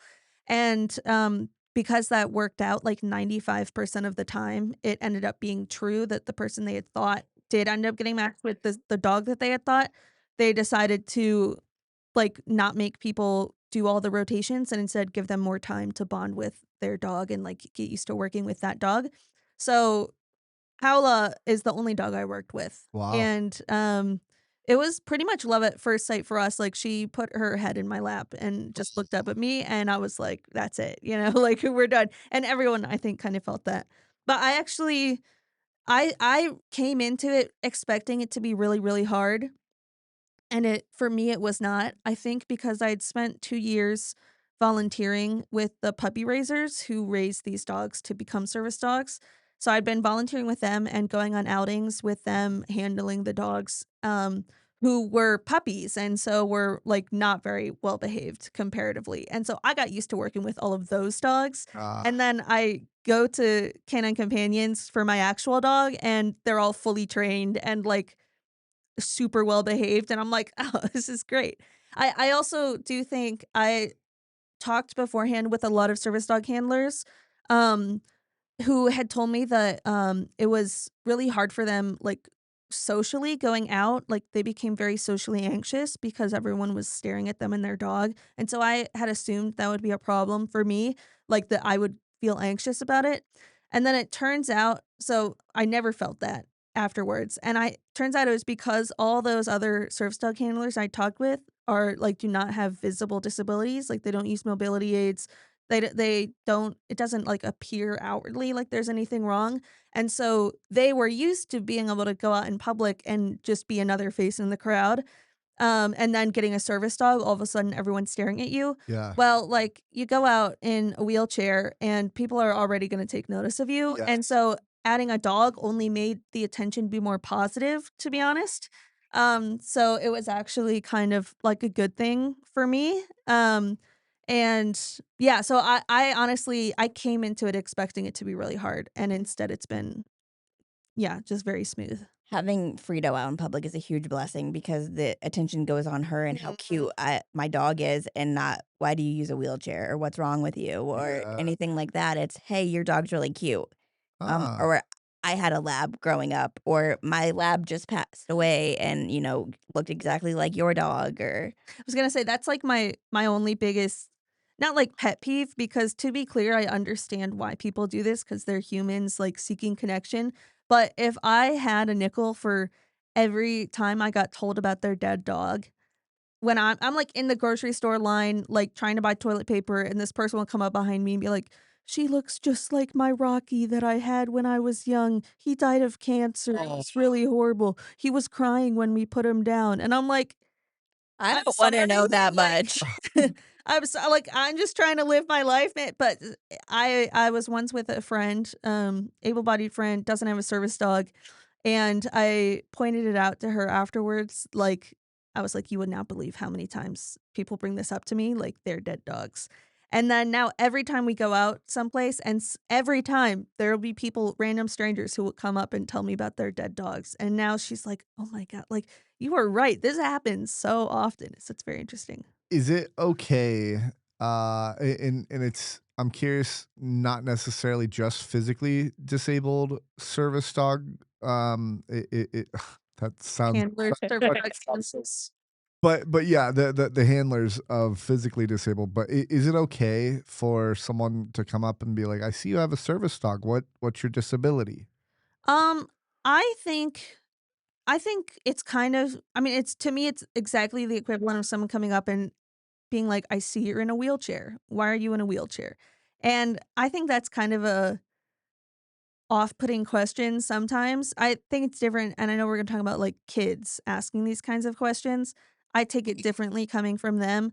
Random adults coming up, I don't like that, to be honest, especially considering that, like, there's so many different kinds of disabilities or ways someone can become disabled. And for me, it was not like a sudden traumatic injury, but you could be talking to someone and literally going like, tell me in detail about the worst day of your life, like a car accident they've Yep. been in or they've been shot or something, you know? It's like you are touching on such a minefield here and such a personal question, and you're a stranger, and you know, And you uh, also don't know how long that person has been disabled. yeah, You could be, asking them to relive the worst day of their life that just happened 2 months ago, Yeah. and they may not be healed from it like somebody who's maybe 10 years out from an injury would be. Yep. Yep. What do you think's the biggest misconception about service dogs, or one of them? oh, I get this all the time. People think that Paula is never has fun and never is like quote unquote allowed to be a dog. Yeah. I get told that all the time. Um, Alexis, what do you think? Same thing, there's, people who've been like, "It's animal abuse," and it's like, it's not animal abuse because I know my dog well enough to know that on a certain day she may not be feeling good, and I'm running into this more often now that I have a dog who's 9.5. Yeah. She's not a puppy anymore, and she does have arthritis, and she does have copper storage disease, um, and there are just days she's not feeling good, and I can tell just by interacting with her that she's having a hard day. I don't make her work on those days. Yeah. I don't ask her to do things for me. I don't take her out in public.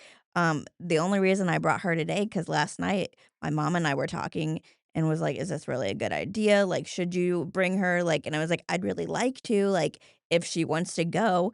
And honestly, like, when I was leaving my house, she's the one that jumped in the car. I Yeah. was like, "Frito, you want to go?" And she's just like wagging her tail and getting all excited and like her whole body's shaking because she's so excited Mhm. about it. She jumps in the car. I don't even have to give her the command to jump in the car. Yeah. And I'm like, "All right, I guess you're going." Yeah. So, but if she wasn't like that, because there are times where she sees me leaving the house and I'm getting in the car and she doesn't want to go, she will literally like not she'll walk the opposite way of our garage door and just like lay down somewhere and be like, "I'm not moving." So like if that was the response I got from her this morning, I would not have brought her Right, today. right. Okay, interesting. What how did you get the name of your service dog? So our all the canine companions dogs come pre-named. So Yeah. we did not get to pick Ellie and I both did not get to pick our dogs' names. However, I have a really interesting story with Frito. Um, so I think her name originally was I can't remember what the name was, but it was another F name because her entire litter was an F names. Um, and basically what happened was her puppy raiser, who I keep in contact with and text just about every single day. Um, basically was told that they were getting a boy dog and asked what the name wanted to be between like two names. And so they picked the name and then it came back and was like the canine companions came back and was like, "Actually, you're getting a female dog. Do you still want to keep that name? And or you could name her Foxy." So basically they had picked Frito because they thought they were getting a boy dog at first. Um I don't know what the second option name was, F name was for male Frito. Um but then they were like, "We'll just keep Frito because we're already getting like even though now we're getting a girl, we'll just keep the name Frito. It's totally fine." Would rather Frito than Foxy, and I'm so glad they didn't pick Foxy. Yeah. Um so Frito's a girl. Yeah, Foxy is a weird name for a dog. I If you ask me, I don't know. I mean, Sorry for all the dog owners that have their dog sorry. named I mean, I've Foxy. known people who have named their dog Foxy, which I think is totally appropriate if it's just a typical dog. But because I have to give my dog commands out in public, I don't necessarily want to tell Foxy to sit in Kroger. I'd rather tell Frito to sit in Yeah, Kroger. yeah, yeah. That's fair. That's good. Um, what talk to me about the different types of service dogs yeah. that you know So of. I'm sure there's a lot out there that we're not going to mention here, but this is an all-inclusive list, let's say. So go ahead. yeah, so there are a lot. I think probably the first kind of service dog someone would think of is like a guide dog. So obviously that's one kind. They have dogs for other kind of senses. I know people who have hearing dogs who are deaf and can't hear like fire alarms and that kind of thing, and the dog will alert them to that. Um, Alexis and I have, I guess, what maybe be called a mobility service dog. Our dogs do things for us like just yeah, I guess because 'cause we're Physical mobility impaired. tasks. Yeah, physical tasks. And then there's I also know medical alert dogs who will alert to things like, diabetes episodes or seizures, that kind of thing. And then, like, psychiatric service dogs who help with mental health. And I will say I know a lot of service dogs who don't fall solely into, like, one category. Yeah. In fact, that's most of the dogs that I know that's, I think, more common with people who train their own dogs because a Mhm. lot of times organizations will just train with one thing. So, for example, Canine Companions will only train psychiatric service dogs for veterans, no one else with, like, PTSD or anything like that. But, I was able to train Paula to do, like, very similar things for me. So, I guess technically I would consider her, like, she knows psychiatric service dog tasks. Um, yeah, but there's just so many different kinds. It's S so cool what dogs can do. Alexis, do you have anything to add to that?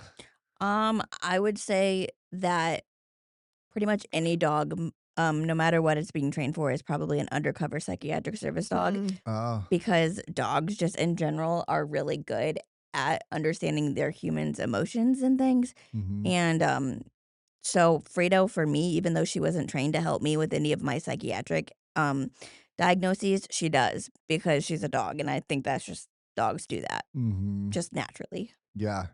That's fair. One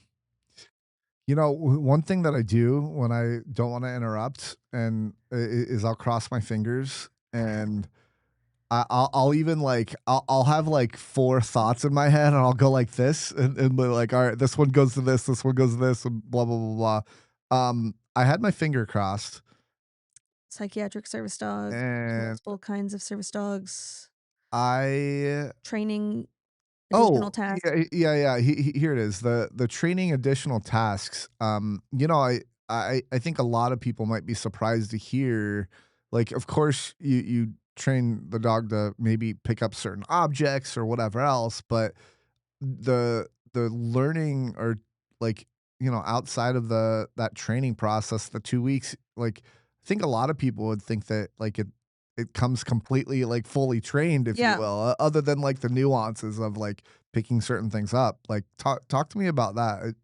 Either one of you can start. Yeah, so I think it first of all, it kind of depends on, the organization. So some organizations will start the process many, many months before of, like they will match a person officially with a dog many months before, like, the dog comes home, Yeah. and so then they will work on more specific tasks like that. Um, Canon Companions does it differently, and they kind of the dogs come fully trained with all the things that they're supposed to know, and then they teach you how to teach other things, if Mm, that makes sense, and then during my team training, we also got to work with different trainers one-on-one on specific things for us, um, just because it's so different, like, for example, Paula would have no way of knowing my phone by scent beforehand, oh yeah. 'cause, like, how would they without me and my phone there all the time, how would they have trained her to find my phone Right. specifically and not your phone or Alexis's phone? So yeah, it can be kind of different. The other thing is, like, my apartment door, the entryway is kind of, like, weirdly shaped, and one of the biggest things I wanted a service dog for or one of the biggest tasks I thought I will use this every day is her Paula closing the door behind me, because it swings open, and then my wheelchair, like, the whatever, it's got, like, a ridge. Anyway, like, they don't have my exact apartment set up, Yeah. at the training facility, so instead, they taught her how to, like, pull a tug rope to tug doors, and then taught me how to teach Paula in my own home, like, how to do it for my specific door or my specific kitchen lights, for example. They taught her how to flip light switches, and then I taught Paula, when I say the word kitchen, that means you go to this specific light switch, that kind of thing. So here's another random question. Actually, Alexis, did you have anything to add to that? Um, no, but I'm kicking myself a little bit because I do have an older dog, and when I first got her, I didn't teach her any tasks that were beyond what Canine Companions had taught her. Yeah. I was just so overwhelmed with trying to make sure I Totally. was giving her the right commands to do the simple tasks that I already knew she knew, Yeah. that Canine's Companions taught her, that I didn't even, like it just never crossed my mind to teach her anything that would be useful to me specifically. But they did teach us how to do that. I was just so overwhelmed in the moment, Yeah. um, Do that I didn't do Very that. understandable. But Yeah.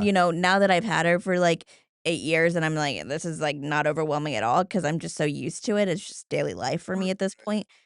Like, there's so much I'm like, "Man, if you were, like, younger, I probably would teach you, but at this point in your life, I'm not gonna try to teach you new tricks."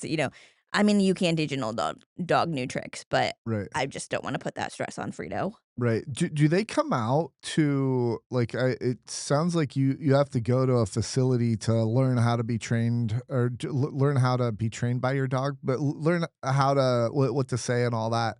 Um do do they ever come out to your house? Cuz like it seems like stuff like what you were mentioning, Ellie, with your specific door setup and all that. Like that seems like that would be good for them to be alongside of you to like help you train the dog on these Yeah, nuances. they don't. I think well, first of all, like I said, it's a national organization. The Midwest region covers all the way from Pittsburgh to like North and South Dakota. So that would be a pretty tough trek just going up there. I don't know how it was when you were going through this process, Alexis, but for me now, especially because I'm early on in my partnership with Paula, I have very regular check-ins with canine companions, and the trainers will call me and I'll go over any issues, and then I also send them pictures. So, like, I asked them specifically about my door, and I told them what it looks like and all that, and then they were able to, like, yeah, help me, train her to do that. Yeah. So I actually lived in Madison, Wisconsin when I got Frito from Columbus, because I have an uncle who also has a disability, and he got his service dog 4 months before I got Frito, also from Canine Companions. So the whole reason I even got Frito was because he was like, "Here's the application, fill it out, I'll take care of your parents," because my parents were not as, into getting a dog as I was at the time, Oh. um, but so he was just gonna, like, "Fill this out under the table, but, like, it'll be fine eventually." I'll Yeah. take care of it. Yeah. I was like, "Okay, whatever." So I did it. Um, but for me, because I was in Wisconsin, they obviously Canine Companions can't go everywhere to all the states because, like, the North Central region, which is where we got our dogs from in Columbus, they're over so many states, and I think that's part of the reason why I only got recertified every 2 years is because those trainers only fly or drive to Madison, Wisconsin. Oh, Actually, they went to Milwaukee, a mall. We met at a public place to recertify, and then so I had to drive, which is only an hour and a half from Madison to Milwaukee, to get her recertified for, like, a couple of hours and then drive home back to Madison. But now, because live in Ohio, I just drive to Columbus to their training facility to get her recertified, and they don't come to me, but they do come to each state. in a world of internet, I mean, it seems a little kind of crazy that you have to go somewhere and certify. Like you can't be like, "All right, this is the what my dog can do," and all that. And it's like, d does a dog like as far as recertification goes, it's like I have a dog in my house, and like if I say sit, like it doesn't matter if I don't say that for weeks. Like, and my dog's not a service dog; it's just a pet, Yeah. right? And it's like, So the recertification process, to be honest, is mostly about, making sure the dog is healthy oh, and making sure that your dog is not, like, unruly in public, like, jumping on people. Like, that's why they do it in public places. okay, because Um you can like mistrain your dog, and then it starts doing stuff like that. I guess. Yeah, like if you I mean, I'll tell you, like, Paula jumped on you when she Yeah, was here, and it's because I let her do that with me. But I'll tell you interestingly, so I do walk a little bit, and she knows because I'm, like, unsteady on my feet, obviously. She knows, she's not ever jumped on me then. As soon as I sit back down on my wheelchair, she her jumps. paws are here, she's licking all over my face. So, yeah, but, in the beginning, she would never jump up on me no matter what. And then I've kind of let her slip in that regard. So it's mostly about making sure they're healthy, making sure that, I don't know, I guess the handler and the dog know each other still. I don't know. Yeah. And making sure that the dog is um not behaving in public in a way that would make everyone look bad, Yeah. basically. Okay. So I Interesting. think that's why they do it in person still. I Yeah. will say that they didn't do it in person during COVID. Because I got Frito in 2019, in May of Oh, 2019, and COVID hit yeah. um basically a year later. So I think it was just one time that I had to get her recertified over Zoom. Basically, they watch you give your dog a bunch of commands and stuff. Yeah. Um, Super simple commands. Like, I think everybody was kind of overwhelmed with the world at that moment. Yeah. And so nobody was trying to stress anybody out beyond what they already were because of COVID. Um, but I do remember having to take videos on my phone of Frito and send them in ahead of time so they could, like, make sure that she was doing whatever commands I was giving her correctly, Mhm. and not gonna lie, there were times where I did, like, 5 takes before I sent the best video to them. I was like, "I'm not, like, gonna let you see my dog screw up with Yeah. this simple command," or, like, sometimes I think it's just because Frito has an attitude sometimes, and she just simply doesn't wanna do something for me at times because she has a mind of her own, unfortunately, at times. But she will sometimes look at me, I'll be like, "Hey, Frito, get that off the floor for me," pick up a pen or whatever, and she'll just look at me like, That looks like something you can do yourself," and, like, refuse to do something for me. Oh, yeah. This Pella did the same Well, thing. it's more that I know another service dog can I think Paula is still young enough that she's, like, so eager pretty much to do Mhm. everything. The only time she really refuses to do things for me is late at night when like, there's no way to get my wheelchair out in my backyard to take Paula out, so I have to use my 2 forearm crutches, just to a few feet into the backyard. But obviously then that's a time when, like, I would actually need more help, but because it's Paula's, like, go outside time, she's like, "Listen, lady, I am" so, like, if I drop my phone then I have to figure out how to pick it up. Right. 'Cause Interesting. Paula will look at me, she's like, "Hello?" Yeah, These but dogs are very aware when they're turned on and turned off, like, when they're working, when yeah. they're not Yeah, working. yeah. They know, and they will let you know that they know when No, they are working and not and working. just like you said about, like, sometimes they're like, "I know you know how to do that," right? Like, I have a friend who is a quadruple amputee, but she's, like, super independent and, lives on her own and all that, and her service dog, like, part of, like, the training that we have to do with them is just keeping all their skills up. So even like, there'll be things that I ask Paula to do that I could do, but I'm like, "You have to know how to do this still." Yeah. Anyway, and, like, her dog will refuse to do something if he has seen her do it before. Oh, He's like, "I know you know how to flip that light switch." Like, come on, man. Like, stop kidding me. Yeah, and then she has to try and bribe him. teaching independence one dog at a time. Right? No, Right. I'm kidding. That should be their new tagline. Yeah. Yeah. Honestly, going off of what you just said, I have noticed for Frito, um, that sometimes when I'm like, "Hey, I need you to do something for me," she'll just kinda look at me and be like, I know you've done that yourself before. I've watched you do it," and just refuse to do it. Yeah. I completely lost my train of thought there. That's not what I was gonna say, but Oh, no, you're good. One of the other questions that I had was, like, if you say, like, for the Alexa listening device, right? If you say anything remotely close to Alexa, I imagine you probably have to change it in your around your house, but mostly for dogs specifically, like, is there ever something like, I'm gonna go turn on the light, and then they go and turn on the light because they hear the word light? Is there anything like that that happens with your dogs? never. Okay, I how does that not do Well, that? so my parents are now puppy raising for this organization, Oh, and the puppy that they're raising is named Kettle, like kettle corn. uh-huh. And one of the commands the service dogs learn is kennel, like to go into their Oh, kennel. yeah. And so they've been having a tough time teaching her that one because it sounds so similar to Oh, me. They're like kettle, kennel, and to her, obviously, it sounds just like yeah. So that's been funny. Yeah. interesting. Paula more so, I would say, decides to do things when I haven't asked her to do any of them or haven't said anything.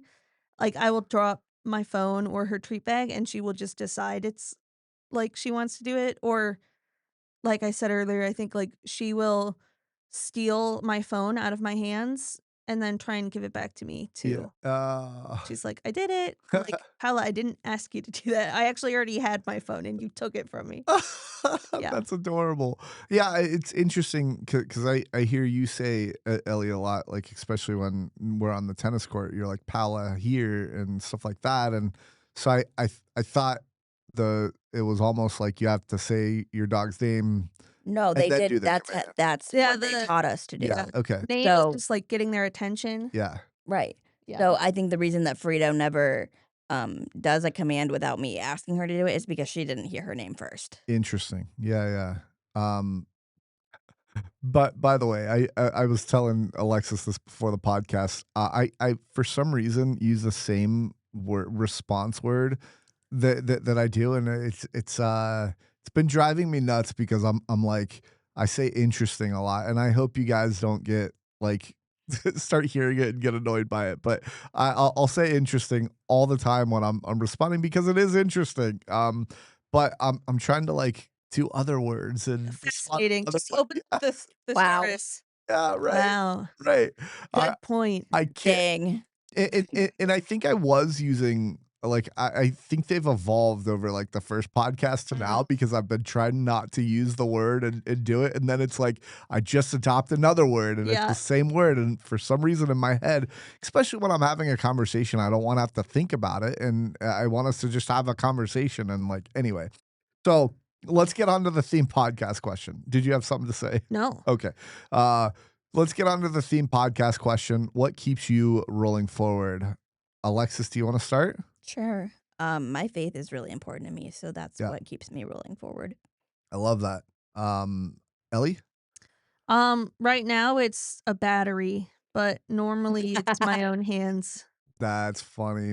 So your chair, your manual wheelchair You're is yes. Maybe this was one of just to be clear, I'm joking here, but this is what touchy subject for me here, Zach. yeah. This is one we shouldn't have brought up. No, my poor manual chair. I use power assist wheels because my shoulders are partially dislocated at rest and more in action, I guess.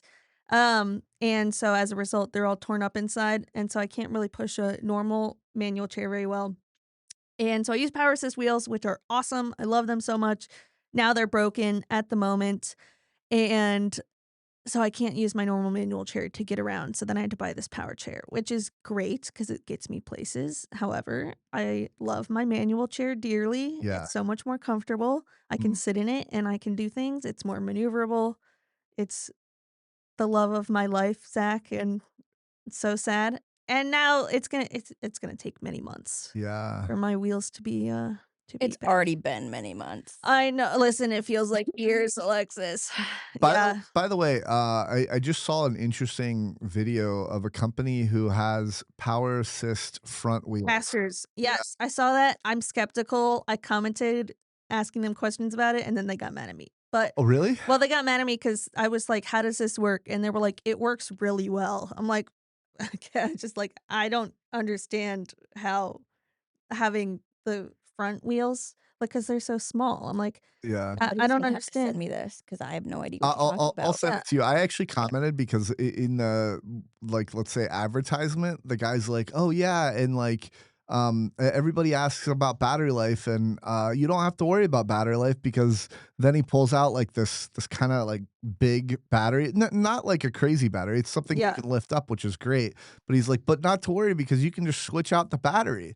And I'm like, "Yeah, but" and I commented this. I was like, "Yeah, but you kind of dodged the question because, like, I'm not carrying around, like, 8 batteries, Yeah. like, those are freaking heavy and, like" Inexpensive. yeah, and expensive. I didn't And even think of extra that. battery for this would be $500. And Yeah, that's not yeah, but like they said on average, like, 8 hours, and then they no, I think it might have been longer, but anyway, and then they gave an approximate mileage, and then they said, but it depends on the person, their weight. It depends on if you're going uphill the entire time and all that. So it does vary, and I'm like, oh, okay, touche.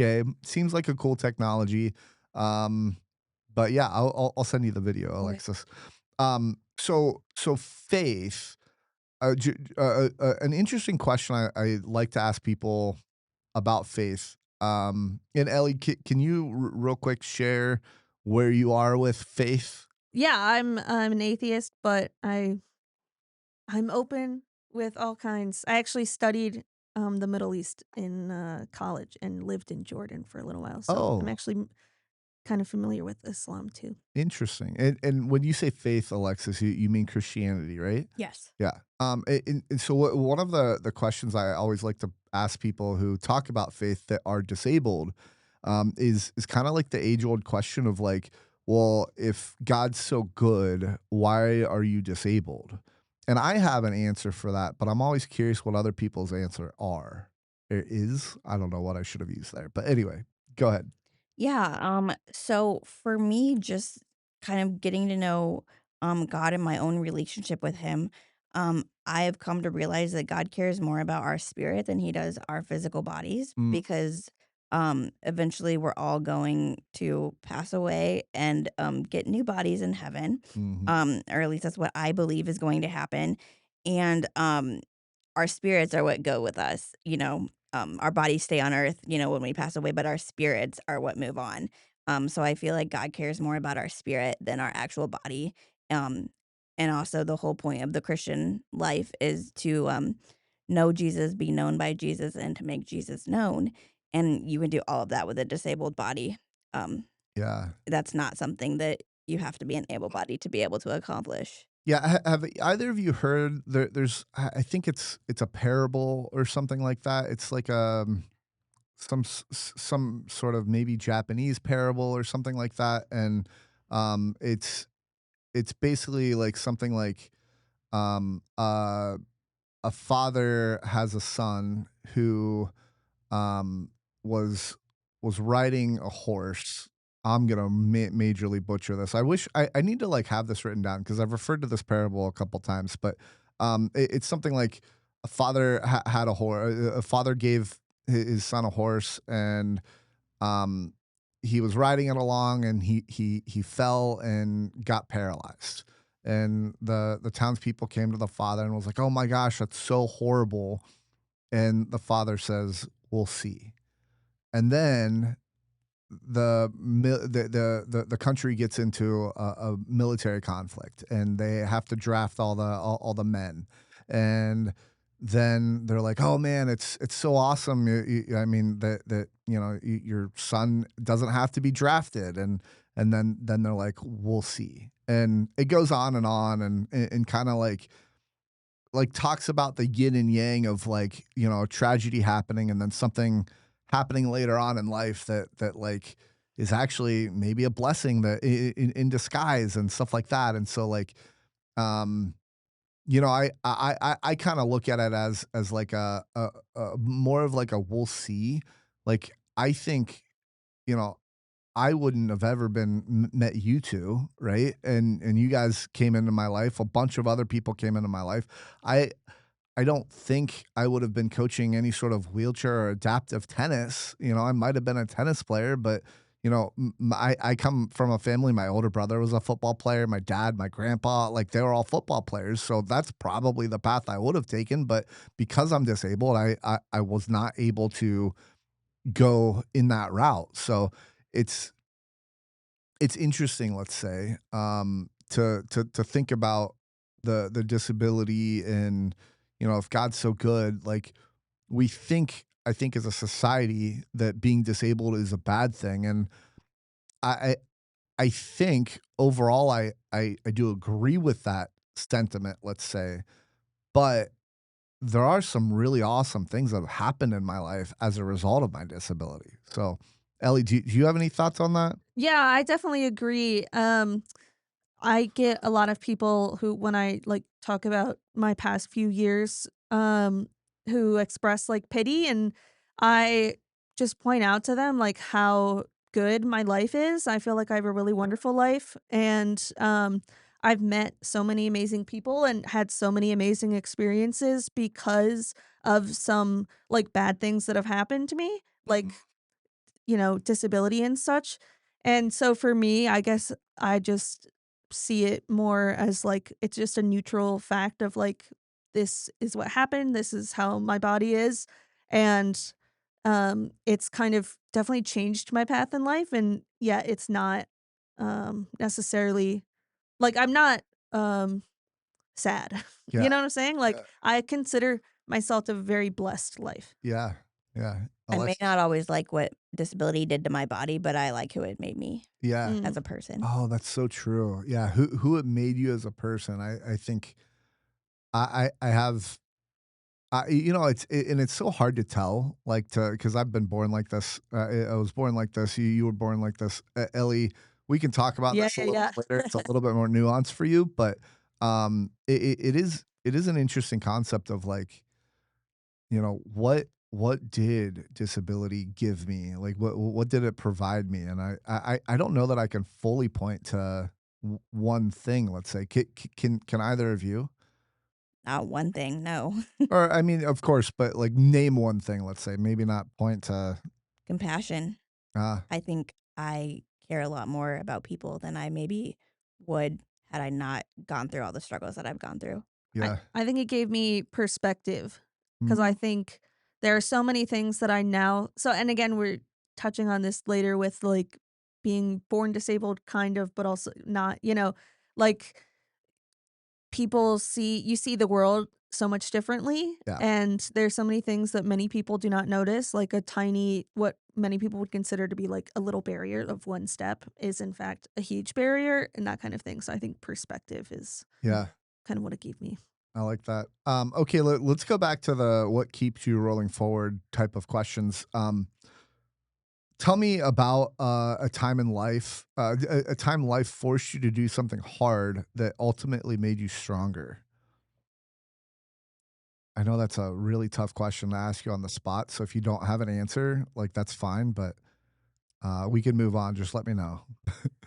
I think for me, I'm not gonna sit here and pretend like disability is easy. Sure. I just don't feel the need to do that. I'm not like, the ableist do-gooder kind of a thing. Yeah. Um, but I also have other diagnoses on top of my spina bifida that affected me pretty negatively, as well as like food allergies and stuff. So I think, um, basically what happened when I turned 19, around like that month, my body was like, "Hey, happy birthday. It's been great. I hate you now." Is kind of what my body did to me. Oh, great. Yeah.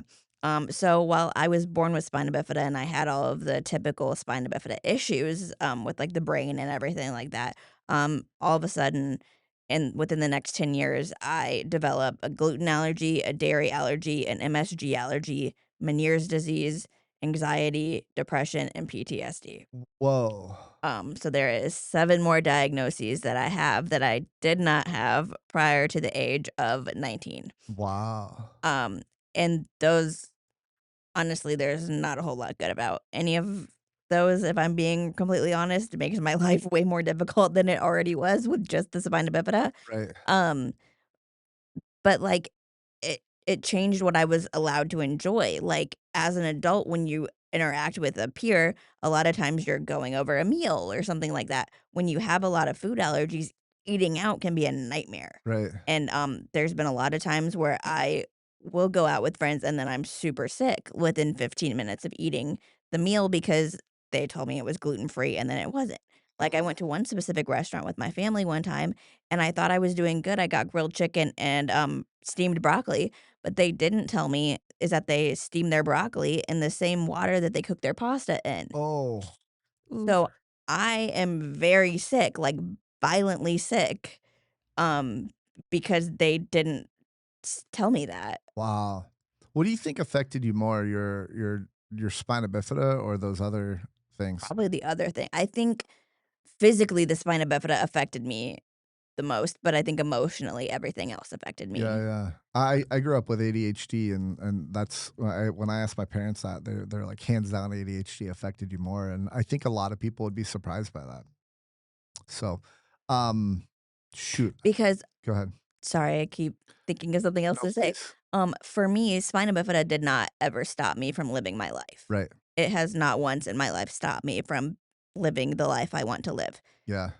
The other 7 diagnoses that I have stopped me from living my life the way I want to live it. Yeah. Um, Usually just for a day, sometimes up to a week, um, because symptoms are just so severe that I can't function in life, and I just have to stay home and lay on the couch or try to sleep. Yeah. Um, and I think because they're all hidden, people just think, "Oh, you're just in a wheelchair, that's, like, all you got going on." Yeah. And it's like, actually, if you had any idea what my life was, like, really like, you'd be completely shocked that I'm able to function as well as I am. Yeah. So I'm gonna transition into to just a really quick funny story, and then we'll come back to you, Ellie, and I'll ask the same question to you. But when I was in college, we got roommates, and my roommate came in wearing a kilt, and he says, "Hi, my name is so and so. I have 7 different mental disorders." And it's like, like I'm pretty open about like different mental disorders and whatnot, but like that's not something like it's not Be an something you lead with. off-putting introduction to like Yeah, your roommate or yeah, whoever. yeah. And I'm like, oh my gosh. Anyway, Ellie, so the question was, tell me about a time life forced you to do something that hard that ultimately made you stronger. Well, I guess for me, what I think of a lot is just, I guess, like I get when you ask me the question, the first thing I think of is just like disability in general, and people think that like tell people what happened to you, and then they say like you're so strong or whatever, Yeah, and then I almost get kind of annoyed at that question or at that response, I should say, because I'm like, the other answer would be like to die, yeah, like to give up and like get like kill my like you want me to kill myself, you know? I'm like if I want to live, I have to go through this. And it wasn't a choice that I made, you know? I guess the choice that I made was to keep getting up each day and yeah. to build a life that I really enjoy, like, quote unquote, in spite of all that. But um I think people, yeah, I don't know. I just really kind of don't like the whole I'm disabled, you're so strong kind of thing because um That's fair. yeah, it's not a choice. So I What? don't know if that's a really great answer to your question. That's the only thing that came to mind immediately. Yeah, no, that's great. It's like I like to think like, what other option do I have? Like Yeah, it's exactly. it's like, well, It's like like the option the other option is like it's like, well, I can wallow in self pity and feel sorry for myself, but what good is that gonna do? Nothing. It's gonna do absolutely nothing but make my mental health worse. yeah, and it's like what would being weak in that scenario look like? You Right. know, it's like you're so strong. Well, like I think even when you are like wallowing, then people still say to you, "You're so strong." Yeah, But it's like that's true. their only other in their minds, it's. I think the reason why I resent it is because it implies like you're making a choice, Yeah. and in reality, there is no choice. And you can say that about so many things in life, right? Like a parent dying, and people saying like you're so strong, and it's like what do you want me to do? Yeah. You know, Yeah. there's only one path forward. Alexis, you were gonna say Yeah, something? I'm not strong. My disability and my chronic issues have brought me to the feet of Jesus a million times. Mm, And for me, sitting at the feet of Jesus is the only reason that I'm able to have joy and have peace and have hope in the middle of my circumstances. mm, Um, because I am also someone who has struggled with suicidal thoughts. yeah. And I've um, gotten close to wanting to take my life to the point where um, not all that long ago, I thought about looking up how I could get a firearm and then realized I couldn't afford it. So that was what kept me alive Wow, that's in awesome. in that moment, and I'm so thankful I couldn't afford a firearm. Um, Not Yeah. that I obviously wouldn't have had to explain anything to my parent because I live at home. You know, my Can parents would you have been like, take me to the gun shop? "What the right? Like, what am I gonna do? I'm just gonna have to deal with this." Yeah. But for me, I really it dawned on me one time as I was in the middle of a depressive episode, like really not doing well, not wanting to be alive. Um, I was thinking like, okay, well, if my biggest concern is that I'm taking up space in this world, I'm going to be taking up space when I'm dead. I'm just going to be 6 feet under, Yeah. still taking up space. If my biggest concern is taking up space, which is what I was struggling with at the time, I might as well live and take up space and try to make the world a better place. Because either way, whether I'm breathing or not, I'm taking up space. Ah, So my what I want I for me, what I wanted to end would not have ended. It just would have looked different. yeah, yeah. That's yeah. Yeah, that's great. Well, I do want to say we're so glad you're still here, Yeah. and I'm so happy with the way my life turned out, and just 2026 has really been the best year for me. great.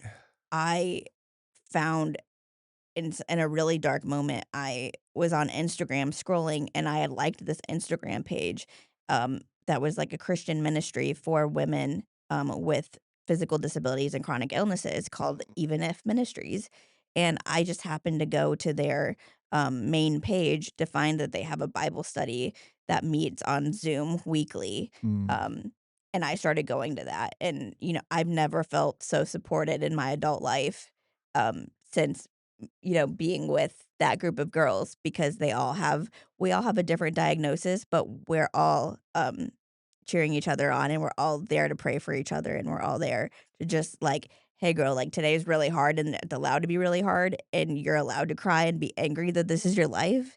yeah, But like it's not always gonna be this way. Like you can keep going. right. And so, because I have that support now and I've had that support for the last 6 months, my mental health is so much better. Great. Also, I take medication, so I'm sure, Yeah. I can't, say it's all, faith for me because I do stuff in the natural to do well and, play tennis and walk my dog and try to keep doing things that are good for my mental health that I know about. Yeah. I have a fantastic psychiatrist, who's just really listened to me and helped me, in so many ways that I can't even like, I could spend an hour talking about her, honestly. Yeah, yeah, yeah. So, one thing that kind of I want to bring up, and I guess to preface it, like I think it's great that we can like have conversations about like maybe difference of opinions, but I want to kind of just bring religion back for a second. And Ellie, I want a reaction from you if you don't mind. Is um I think a big thing that religion helps with is when you have something, let's say like a higher power that you can look at and attach hope to, Mm. that helps people get through things. And as an atheist, what is your thoughts around that, if you don't mind me? Yeah, no, my thoughts are that I wish I was religious. Yeah, Like, I think about this all the time, and I've tried to be religious in the past. It's just, like, it doesn't click in my brain. Like, I think I yeah, just and to be clear, it's not that I have disrespect, obviously, for anyone else who feels differently. It sure, just like, there's a deep-rooted belief in my head that I wish I could change, which yeah, is that they're, like religion isn't like or I should say there isn't like a higher power, I guess. yeah, And that's something that again, I wish I did believe in a higher power. Like I honestly do. mhm, Um and I've really tried. yeah, And it just does not compute. And so I'm honestly often jealous of people who have that higher power too that they so deeply believe in because I see how much comfort it brings people, yeah, and I wish I had that comfort, in many ways, but, it's just not how my brain is set up, I guess. sure, yeah, okay. And Alexis, do to you have a be good? clear, when I say, religion, I'm really talking about a relationship. That's how I view it. I don't necessarily view it as the Bible as a rule book. I view it as a love letter Yeah, Mm. from God to me. yeah, Um, so I'm not doing anything out of obligation. I'm sure, doing it because I've realized how much Jesus loved me and how much he gave up for me, and yeah, I want to live my life for him And as a result of that. and I think we've also talked a little bit about kind of alluded to in our just previous conversations about, like, um, your relationship, like, how it doesn't always have to be like the organized religion. Right. I guess that like someone is that or like that you necessarily are faithful to because we're all like human and we're fallible. And so I think a lot of my issues with religion are just with specific like people who have been doing bad things in the name of religion. Yeah. That's my only ever like gripe with religion. It's not with like the belief in a higher power, if that Yeah. makes sense. Because if I'm honest with you, as a Christian, I got a problem with Christians. Yeah, I Like, mean, I it's did like, I'll be honest, I didn't have, like, a great I became a Christian when I was in high school. Mm, I grew up as a Christian, like, going to church and stuff, but it wasn't something I chose for myself, until high school, and that was because of other people who called themselves Christians and the way that they were acting, and I was just kinda like, "I don't want anything to do with this." But when I got when I finally did have somebody in my life that I actually paid attention to. I'm sure there were other people in my life that were showing me Jesus before this person came along in my life, but this particular person was the first person I paid any attention to when it came to faith.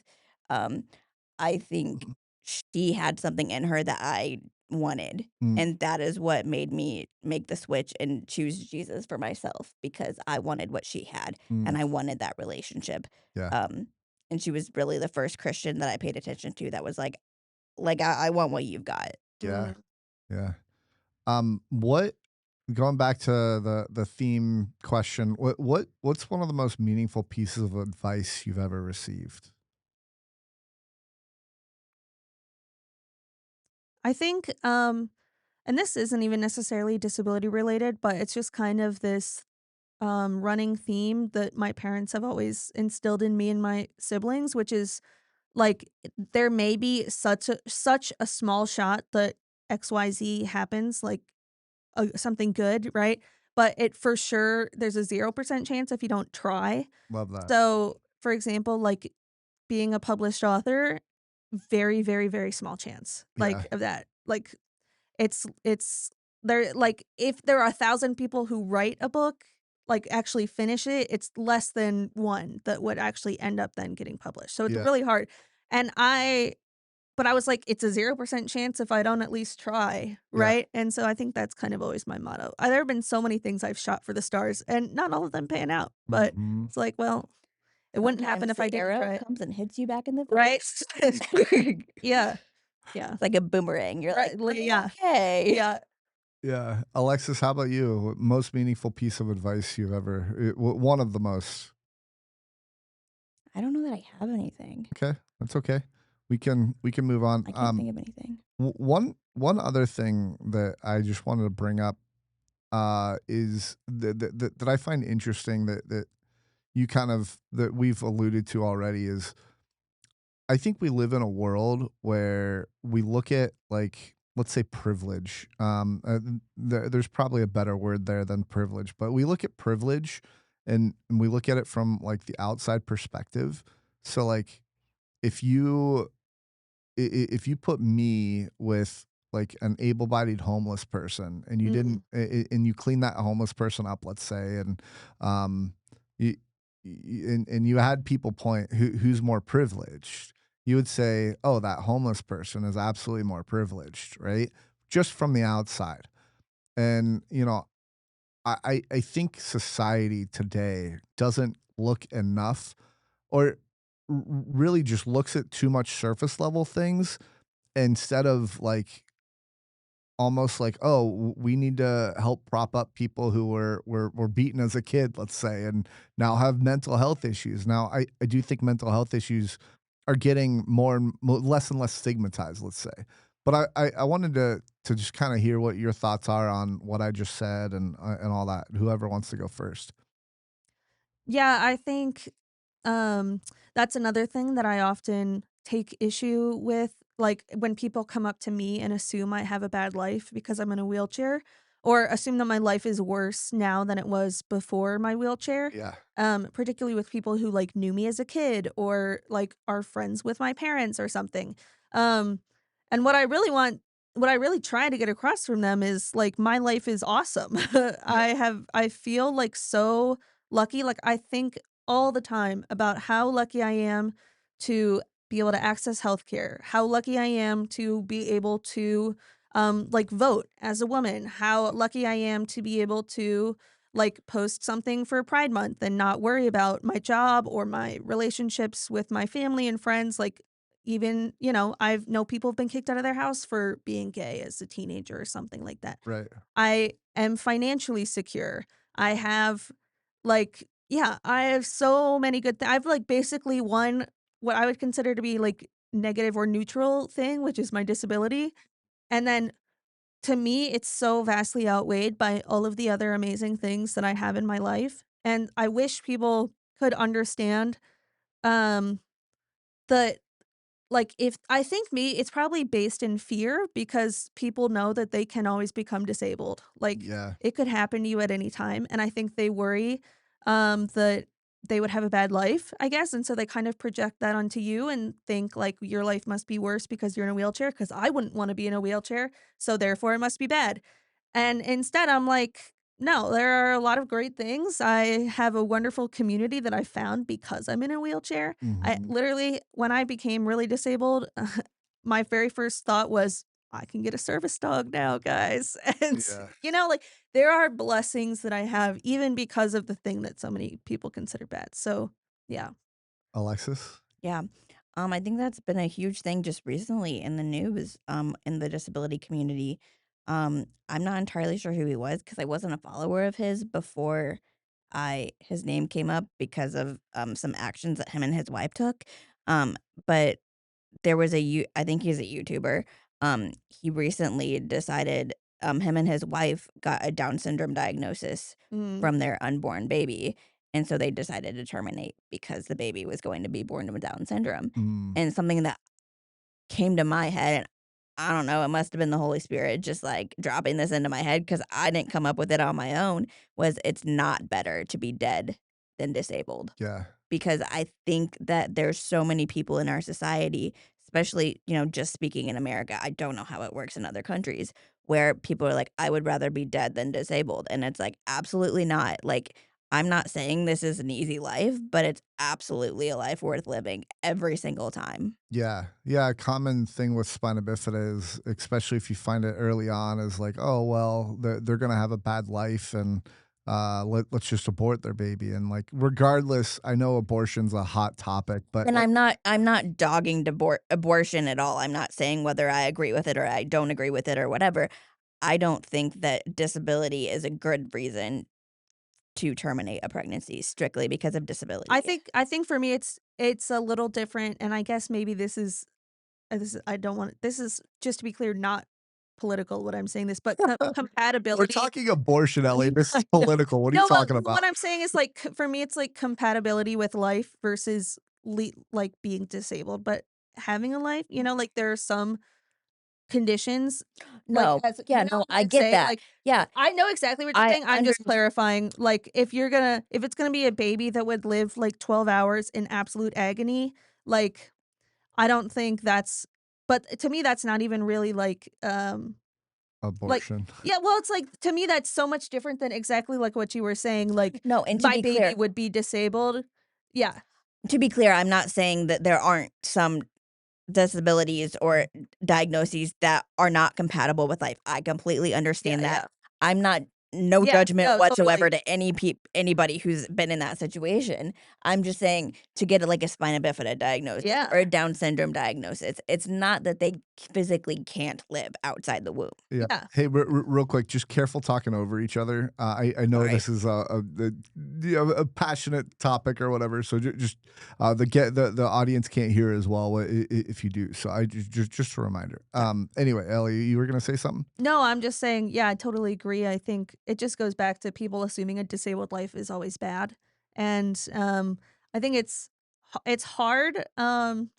Like, again, I don't envy people who are in that situation because it's like a disabled life can be joyful. It's also does obviously still bring a lot of challenges. Yeah. I think like Alexis was saying, the thing that we're arguing against is just the assumption that disabled automatically equals like poor quality of life. Right. Yeah. That's my And argument. we have really wonderful lives, Right. Yeah. I would hope most people would agree. If you disagree, let us know in the comments. We love the discussion. So, all right, we had to just take a short break. We are back, everybody. Okay, so I want to get into our really bad jokes segment. no. My favorite. Your guys' favorite too, right? Obviously. Okay, great. Zach is holding us hostage right now. I just want you to I know am. that. We were paid to say that. Yeah. Yeah. Good thing the camera was on me Yeah. when you were mouthing those things. Oh, no, it just got me saying me too. It's like, so like now it's those confused. Yeah, those Vietnam, like, prisoners, they would, like, start be blinking SOS. yeah. That's what Alexis and I are gonna start doing. Alexis, can you adjust your mic to? Yeah, there you go. Thank you. Okay, so we're back. We're gonna do wheelie bad jokes. Here's how wheelie bad jokes works: is I'm gonna tell you a funny joke, a wheelie bad joke, and I want you to rate it on a scale of 1 to 10. Then I also have Logan Lyle's books. He's does a lot of just bad jokes on telling jokes on a doc. I want each of you to just pick a random one from this book and read it. So, okay, are you ready for wheelie bad jokes? Absolutely. Mm-hmm. If you're ever contemplating, hold on, I'm gonna start over because I want to make sure I'm switching to you at the right time. So if you're ever contemplating becoming a meteorologist, you've got to decide whether or not. You can't laugh yet. There's no punchline. Yeah, Oh, it is. You whether or didn't not. get Oh, that's even worse. it. I got that one right away. All right, well, I'm gonna give that one -4 out of 10 because I didn't even get it. That's not a good joke if I didn't get it. It's definitely not it's definitely not a critique of me as a person or my intelligence. It must be obviously the problem is the joke. So I had a friend send me this, and I actually did not get the joke at first either.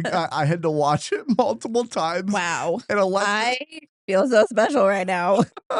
the fact that you got it, like I saw your face instantly, and Ellie was still like processing it. I I'm was like, waiting. I was like, all You're right. like, okay, what's the joke? Literally.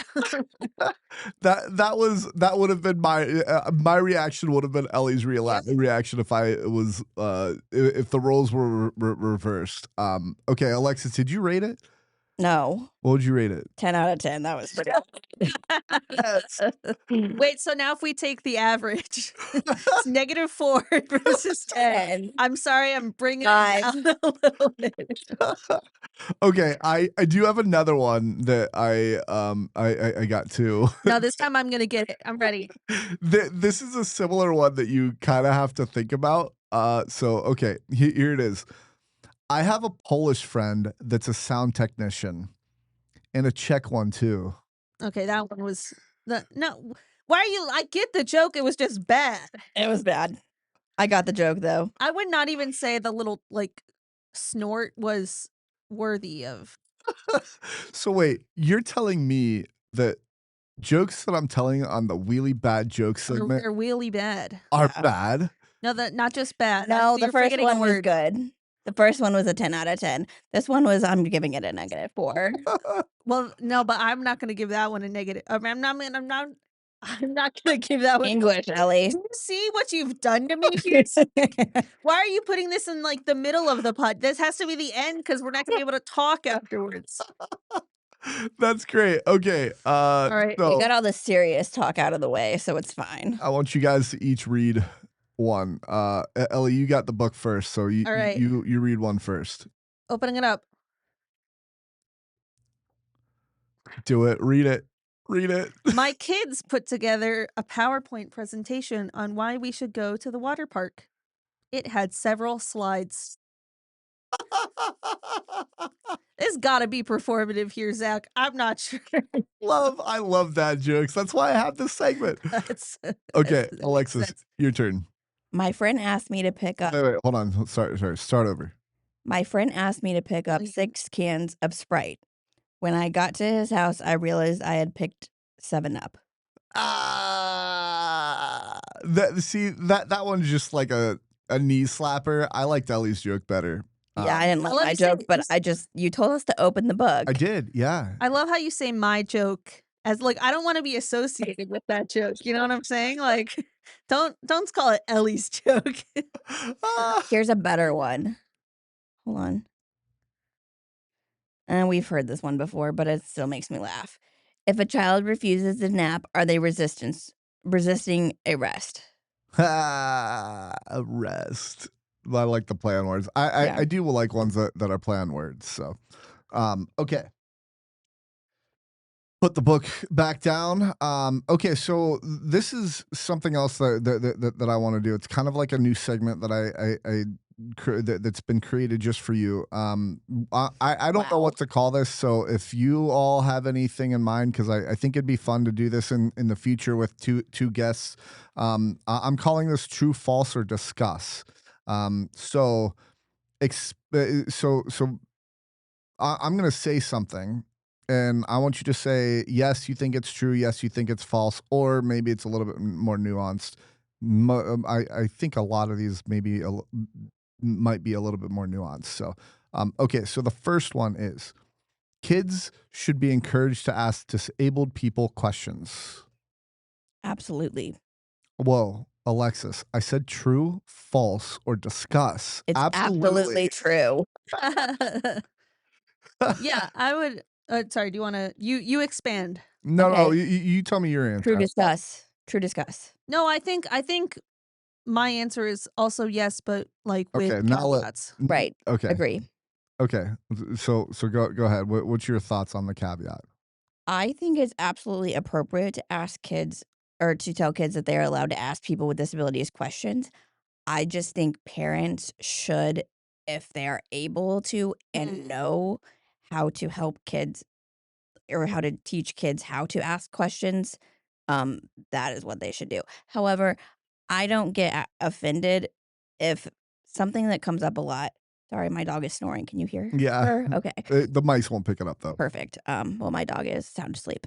Um, what I don't like, what I don't like, serious moment followed by Frito snoring. What I don't like is like when it's different when a kid says, "Hey, what's wrong with you?" as opposed to an adult saying, "Hey, what's wrong with you?" Mhm. I feel like as an adult, you should know better than to ask in that way when you want to know why I use a wheelchair. Just say, "Why do you use a wheelchair?" Like Yeah. it's not going to offend me. Like, but please don't ask me what's wrong with me because there's nothing wrong with me. And I think if a kid asks me what's wrong with you, I don't get offended because they've probably never been taught that's not an appropriate way to ask somebody why they can't walk or why they use a wheelchair or whatever.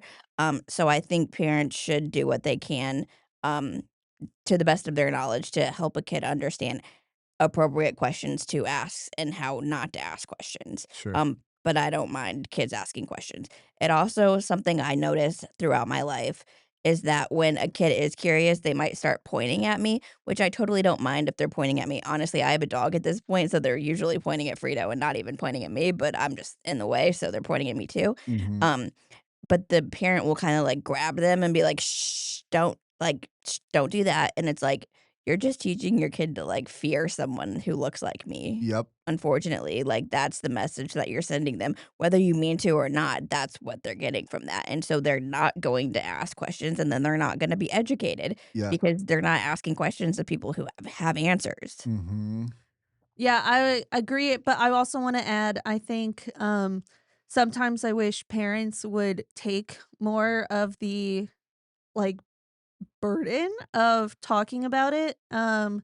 Instead I come up this situation all the time where like I'll be in the grocery store just going around and like a kid will be curious and be like, "Mom, why is that lady in a wheelchair?" or something, right? And, instead of being like, "Well, you know, some people, like, use wheelchairs or blah, blah, blah, blah," then the, like, parent will just be like, "I don't know, go ask her," or whatever, right?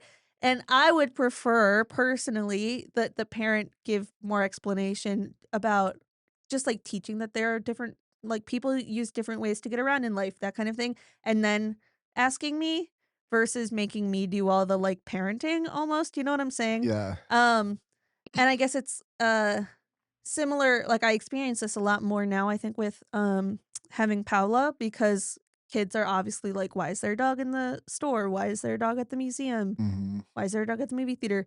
And I've noticed parents do have all the parents that I've noticed recently have been doing a very good job about saying, like, "That dog is working, you can't pet that dog." And so sometimes I wish parents would do that more. I think because parents I think also sometimes just don't understand disability, and so they just say, like, I don't know, "Go ask that woman over there," but then sometimes they get mad when I answer, and so I'm like, "Listen, you sort out your own thing, and I can help and chime in," but also sometimes I'm like, I'm need toilet paper at the grocery store, and I don't have time to be doing, like, a 5-minute lecture on, like, disability justice to your Yeah. 5-year-old or that kinda Yeah. thing. Yeah, that's fair. Um, yeah, I think I generally agree with the take. The "what's wrong with you" question, it is phrased maybe borderline inappropriate in my eyes, but I do think you know, I can't move my feet because they're paralyzed, and so I think there is something wrong with me, like to an extent.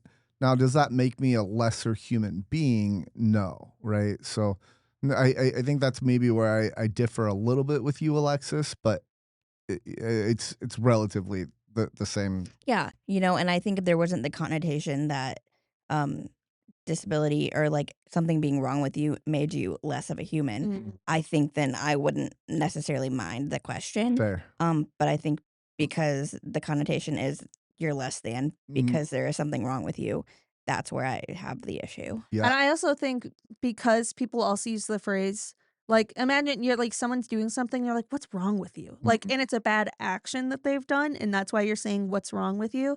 And so I think maybe just the way that like, that phrase has different connotations, and, like, the literal factual, "Is there something, like, that doesn't work on your body?" Yeah. Like, in reality, as a society, we also use it to be like, "You did something wrong, Yeah. and you didn't do anything wrong, you're just disabled." Or Right. like the word lame. People are like lame as in like loser, but lame actually means you can't walk. Yeah.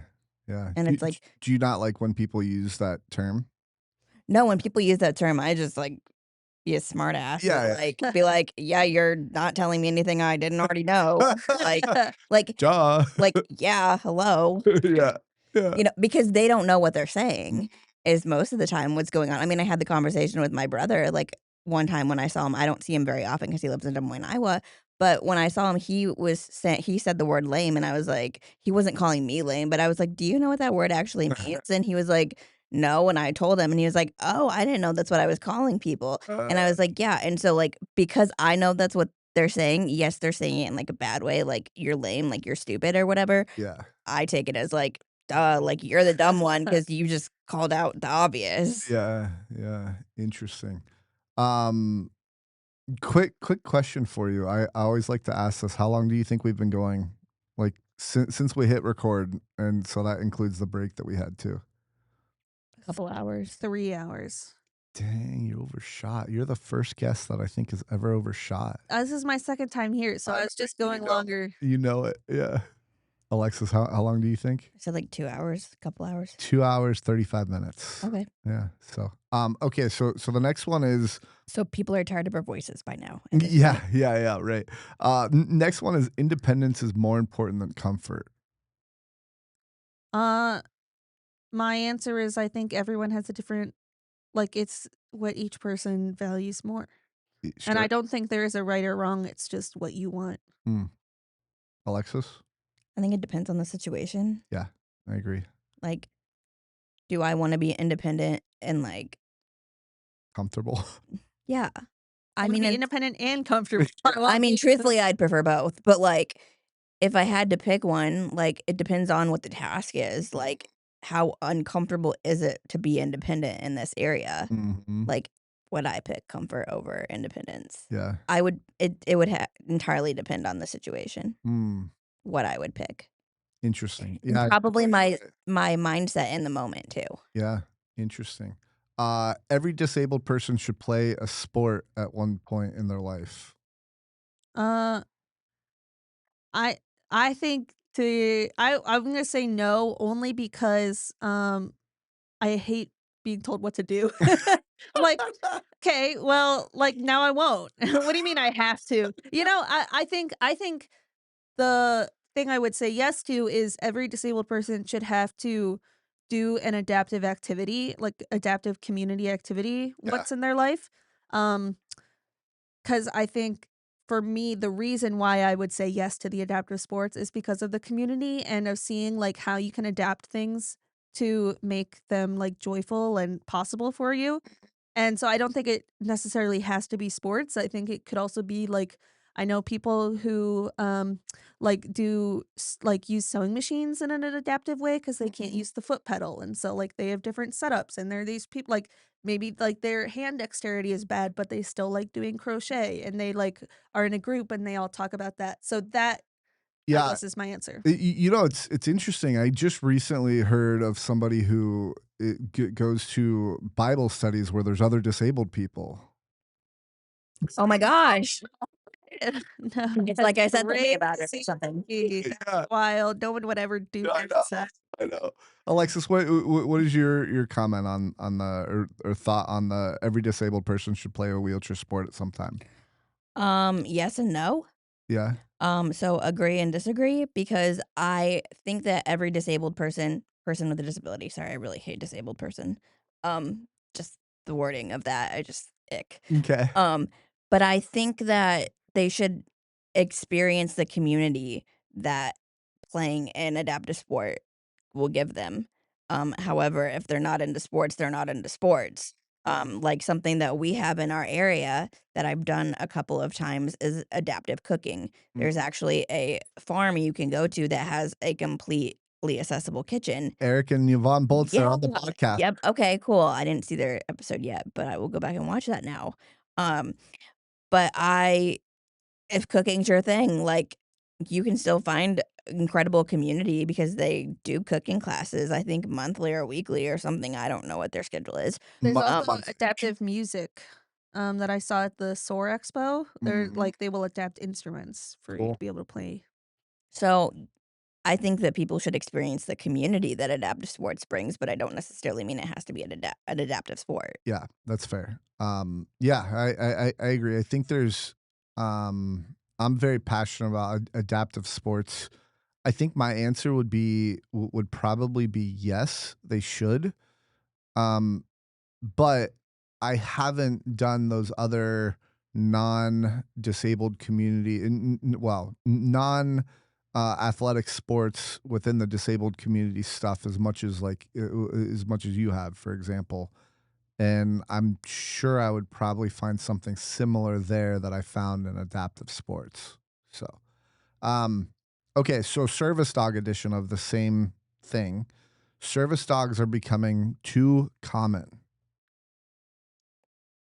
I think fake service Yeah, I think dogs fake are service becoming dogs. too common. That Yeah, that was my next one. It was fake service dogs are a bigger problem than people realize. it's 1000%. Yes. I know so many people whose dogs have had service dogs have had to retire because they got like attacked in a grocery store What? by fake service dogs. And the thing is, it only takes one, Yeah. and your dog might not ever be able to work again. Wow. Because your service dog cannot be reactive towards other dogs. But if your dog gets attacked, like is going through Walmart and someone's like yippy little whatever terrier comes up and tries to bite them, now your dog is going to be on the lookout and can't concentrate on you and doing what they need. So, and I also, I talk to so many people who think like it's, like they're like, yeah, it's wrong, but like it's harmless. Like I just like having my dog No. places. And the thing is, they don't realize it is bad. It also makes it harder for people with legitimate service dogs because then like for example, you want to take your like chihuahua to a restaurant with you, and the chihuahua like gets on the table and then wants to eat the food, which first of all, even a real service dog, like it even says in like the ADA that the dog cannot be eating the people food at a restaurant, for example.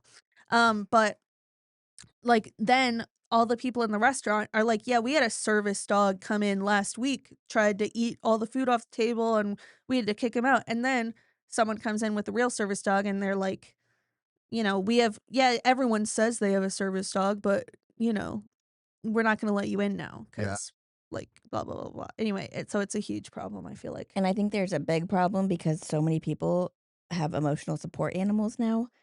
Um, and I think eventually, I hope we're talking about the difference between an emotional support animal and a service animal because there's a huge difference. Yeah, and there's so much also deceptive advertising. So just to be clear, an emotional support animal is an animal that is not trained, like that can assist with a disability, often with like psychiatric things, like just having your cat around or whatever helps you feel better. I mean, we were talking about this kind of earlier, right? How dogs have just such a like wonderful presence.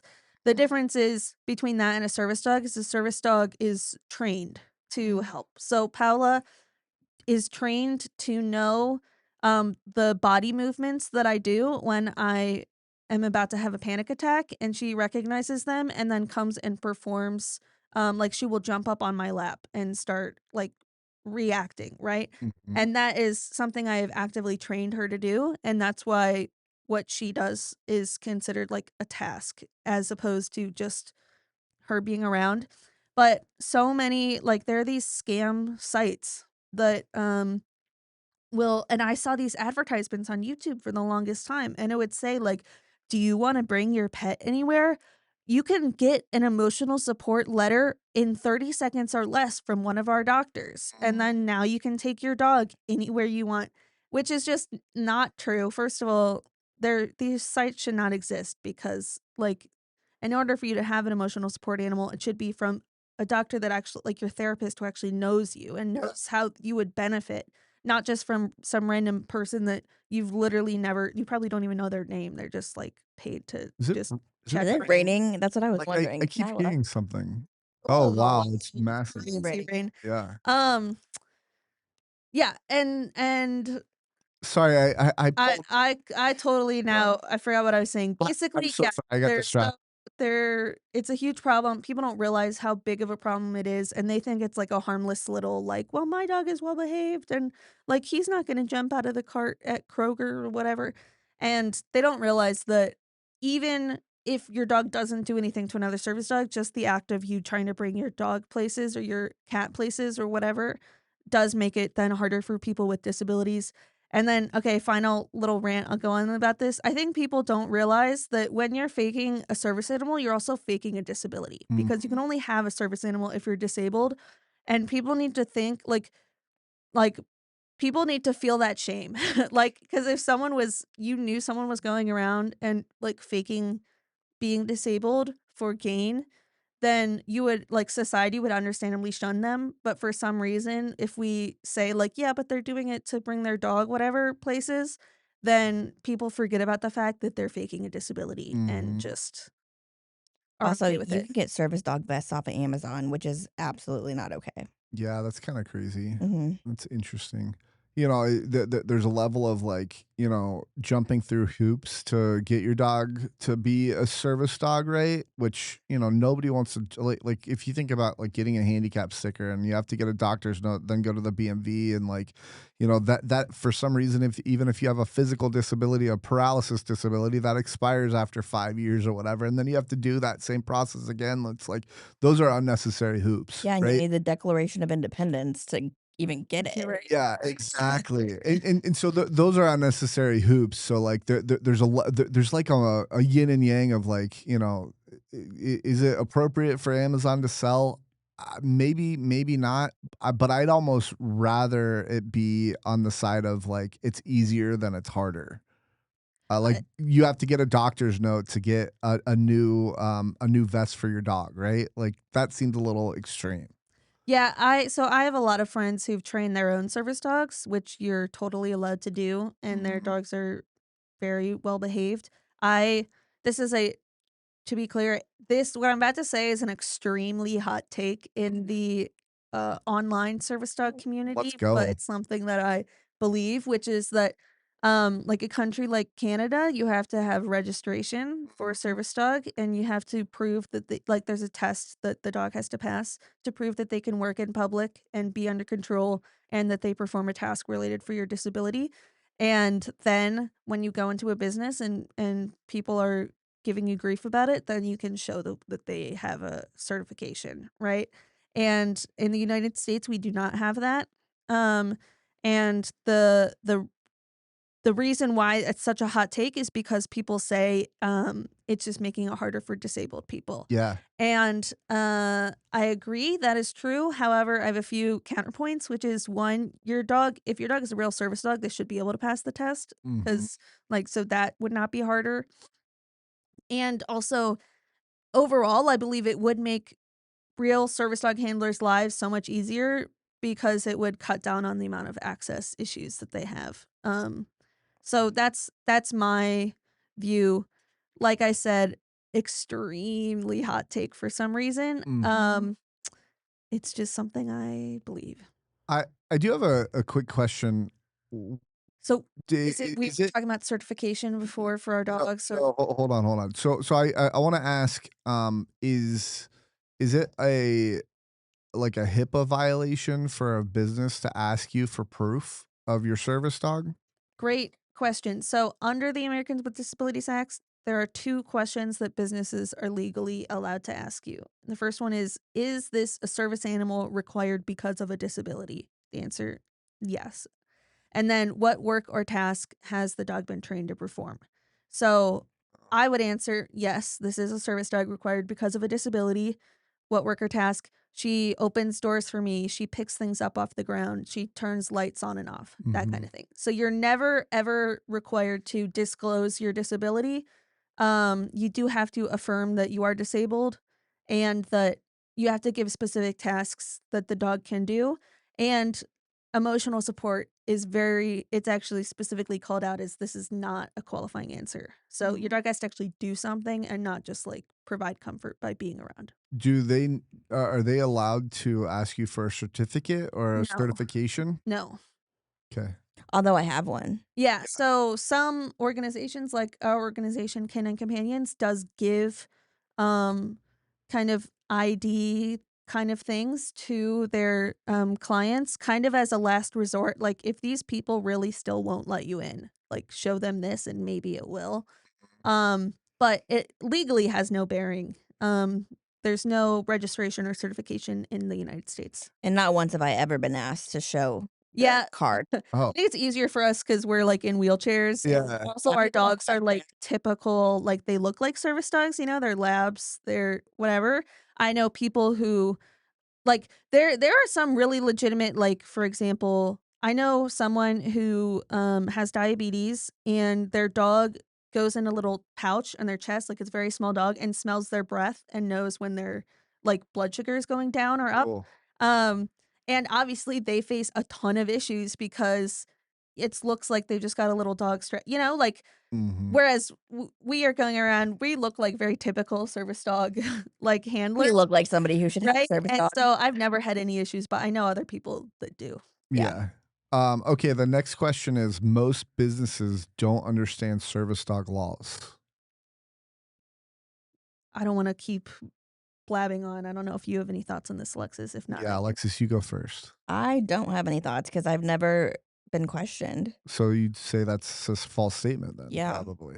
I Okay. mean, I'm not saying that they don't know, but nobody's ever brought it up to me. Sure. Yeah, I I think mean, it's I your go to the perspective. I mean, like, I go to the, zoo here, and like Ellie said, there's only 2 questions they're legally allowed to ask you, Mhm. and every time because we are members, so my mom just scans her phone and, like, we go in, but we have to stop, and they're like, "Okay, I see that your service dog is on your, membership ID, perfect, um, is she with a does she, help with a disability, and what tasks does she trained?" I literally only have to be like, "She picks up items I drop." Yeah. Yeah, she does about 20 other things for me, but, they just care that, like, one thing is done, and they're like, "Okay," and they give me a map, and they're like, "Hey, red means she's not allowed in this area, green means that it's fine, and yellow is proceed with caution." Mm. And so every time I go to our zoo, I get a map and ask those 2 questions, and nobody's ever questioned whether she's legit or whether I should have a service dog or anything like that. So And this is interesting. Let me just follow up with this because I you just said that there's a red area that you can't go. Mhm. did not know that businesses could say, "Yeah, you have a service dog. Don't go here." Well, I don't know that Alexis. it's, like, every business, it's just the zoo for the safety of the animals because, like, with, like, the painted dogs that we have at our zoo, like, I mean, yes, chances are there's not going to be any issue because they're behind glass, but, like, they could eat Frito in, like, one bite, and, like, they're trying to keep everybody safe. Fair. However, I have noticed because I have passed the painted dogs to go and I'm just using painted dogs as an example. I can't go to see the tigers or lions or anything like that either. But I have noticed that I was, like, 20 feet behind the painted glass because I was just passing, and the painted dogs come right up to the window because they smell Frito Oh, as soon as she gets, like, within 100 feet of them. They're like, "Oh my gosh," and I'm like, I'm so thankful for, like, the glass because, like, they would kill my dog. yeah. So, just to add on to exactly what Alexis was saying, like, yes, there are so in terms of the question, businesses don't not like know their rights around service dogs. I think the answer is yes, because most people don't know, just like you said, that there are places where service dogs can be legally denied, and that is when it would fundamentally alter or make something unsafe or rile something up. So, like at the zoo, they are legally allowed to say you can't go to these areas. For example, you go into like an aviary, there's a bunch of birds going around. Maybe there's some endangered birds who would be pretty scared if there was a dog coming right up to them, right? So Mhm. they can legally say no.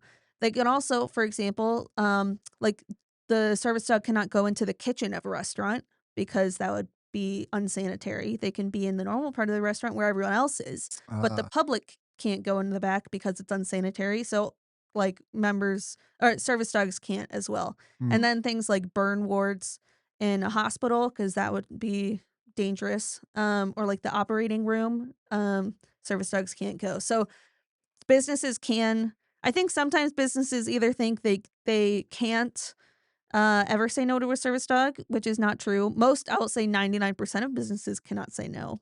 And generally the ones that can, they do know that, like the zoo, exactly what you were saying. And then people do also think they can ask you what your disability is mm, sometimes, which they cannot do. But yeah, anyway, there's a little service dog fun fact. interesting.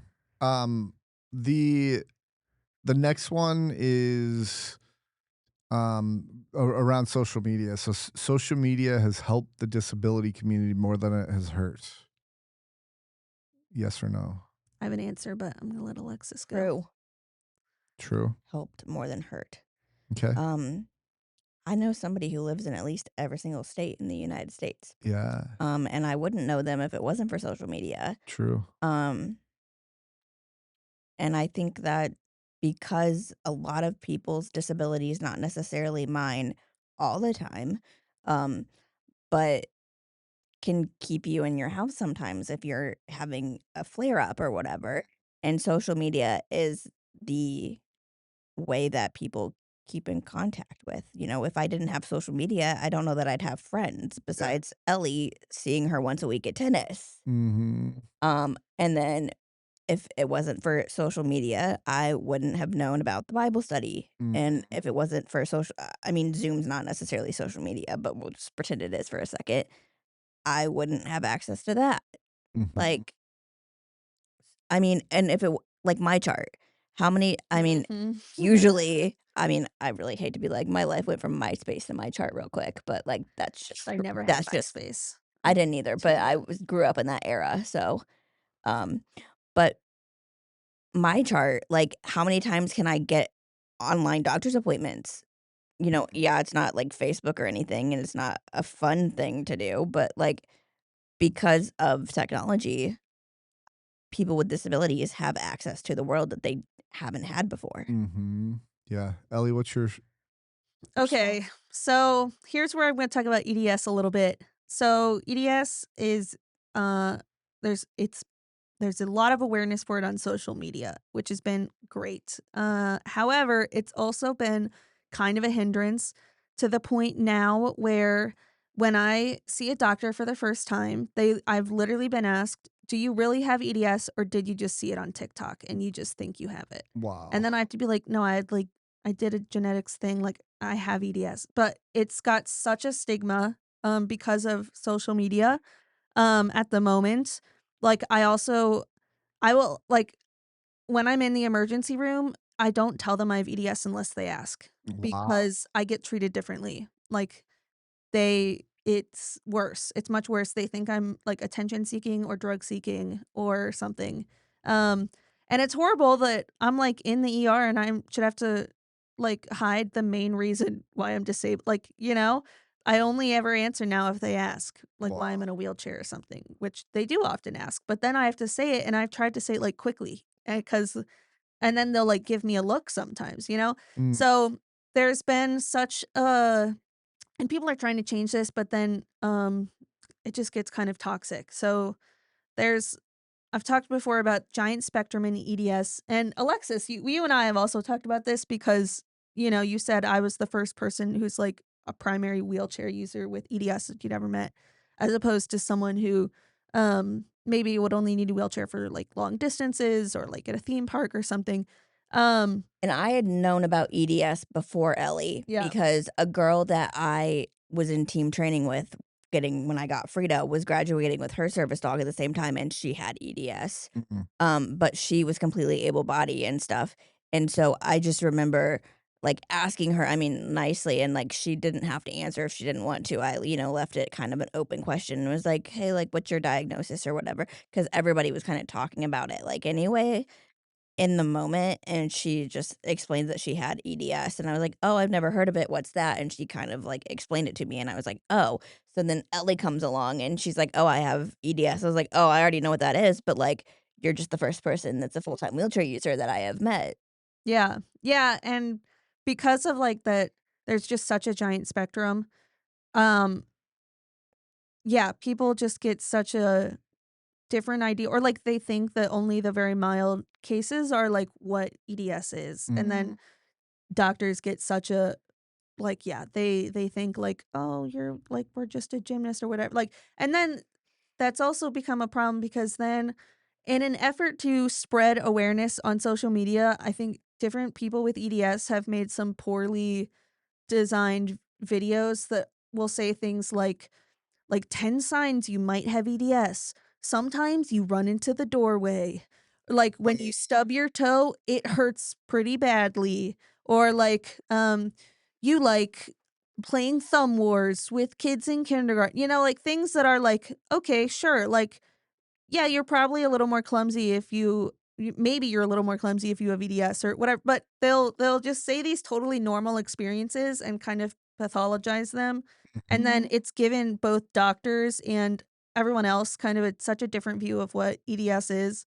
So then people do think they have it, which is why I get asked by doctors, "Do you really have EDS or did you see it on TikTok?" mm, And it's like, "No, I do have EDS." But it's so sad that that's now The yeah, kind norm. of. That's now the norm, and then there's also, like I have the most common kind of EDS, and, there are kinds that have much different, like, complications, like their hearts will rupture or mm, something, which I thankfully don't have to worry about, but then those people are really mad that the view of EDS is the way it is, and then to be honest, right now, there's a lot of infighting between different groups because, yeah, it's a whole thing, but social media, I think I am just like you, Alexis, in that I have so many disabled friends and that have truly like saved my life, I think both physically and mentally.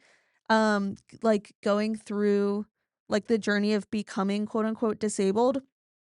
And so I will always thank social media for that. mm, And yet I also know how much social media has hurt like me specifically in my community, even though for it's also helped like overall, I think in so many ways. mhm.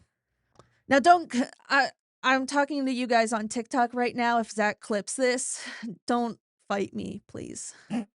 I'm gonna clip just that. Yeah. If Zach clips this, don't fight me. Please, please. They're gonna be like, I "Fight you promise there's online." nuance here, okay? Yeah. uh, yeah, I mean, just going back to TikTok. TikTok for like across socials, TikTok is the one that like the most people comment on, Mhm. and it's very fascinating how many people commented about EDS and Yep. the clips that I pointed out. Like I think if I remember, it's been a while since I read them, but it was overwhelmingly positive or other Yeah. people with EDS that were just chiming in and all that, Yeah. right? Mhm.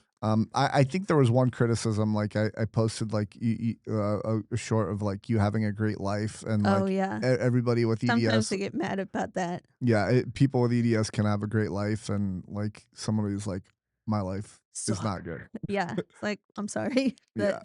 it's just yeah. But anyway, okay, so I want to go into just talk briefly. By the way, we're at 3 hours. My symptoms are just kind of like above normal, and so I Okay, don't know that cool. I want to go on much longer.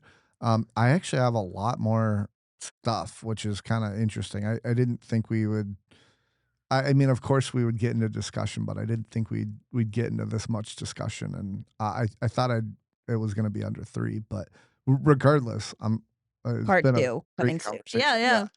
One thing I want to ask you about is just driving and adaptive driving. What do you guys do when it comes to driving and all that? Alexis, can I have you start? Yeah, so I did drive for about 5 years, but I have Meniere's disease, Mhm. which is an inner ear disease that, can cause extreme vertigo randomly. Yeah. Um, so it became unsafe for me to drive, Mm, and I wasn't comfortable driving. Um, Driving caused me a lot of anxiety because I never knew when I was going to have an attack. mm, Um, and I go from perfectly fine, like you see me right now, to I can't function and I'm violently throwing up. yeah. Which is really not safe to have an experience when you're driving. So, for my safety and the safety of all the other drivers on the road, I just gave up driving and let my mom take me places. Yeah, awesome. Well, I mean, not awesome. Gosh, there's one of Interesting. those like Fantastic. there's one of those like trigger Love that for responses. you. Yeah, I love that for you, Alexis. I'm so glad you don't drive and you have Meniere's disease. That's so awesome. Sorry about that. Anyway, yeah, that is a bummer. But anyway, Ellie. Yeah, so forever, I guess, I've been driving normally. And tragically now I'm I don't know if necessarily forced is the right word, but I've been gently guided to the path of hand controls. So that's where I'm going now. And by gently guided, I mean it was brought up to me many times. And Oh, then I went and got evaluated and now that's where we're going. But um by we the way, I drive with my I feet know. and I And I can't think feel them. about you. Hold on. I drive with my feet and I can't feel them. So if you want to drive because you can feel your feet, like don't let them stop you. No, I actually started the evaluation process because I had actually a few issues. Actually on the way to our little tennis camp. Oh, you did? Oh Yeah, yeah, no. yeah. Okay.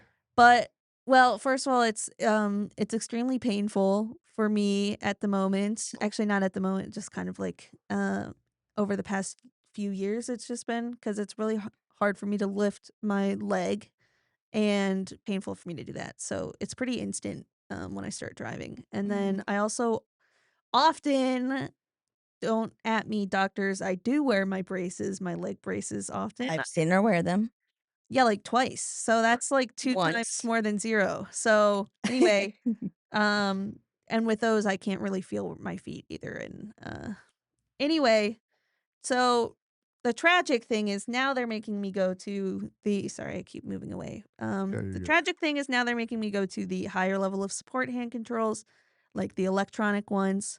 So now I have to go up to Columbus to do that. And it's because of my shoulders. I couldn't really push in. Basically, I don't know if you can see in the camera, but normal hand controls, you have like the steering wheel here, and then like there's on the side of the steering wheel, you can like push in or push down, whatever. And I couldn't really do that. So I was basically having to like go like this the whole time to try and push in to brake, Yeah. which turns out not being able to brake very well is a hazard on the road. So anyway, now I have to go do this. It's been a whole it's been I don't I have not generally felt bad about having to use a wheelchair or anything. But for some reason, driving, it's been a very, I've had lots of negative feelings about this transition. So Interesting. Yeah, that's I mean, I would resist if someone told me I had to get hand controls, I would resist that too. So, I've got yeah. Paula right here. Thanks, Paula. Paula's like, I can tell you're not happy. Uh, It's not, to be clear, no one is forcing me to do anything. I'm going through OOD, which is Opportunities for Ohioans with Disabilities, and they're helping cover a van and hand controls. cool. And yeah, to be honest, it's just because my issues have just been getting so drastically worse um, because of the injuries that have been accumulating. Have an opportunity once every 10 years to get these covered.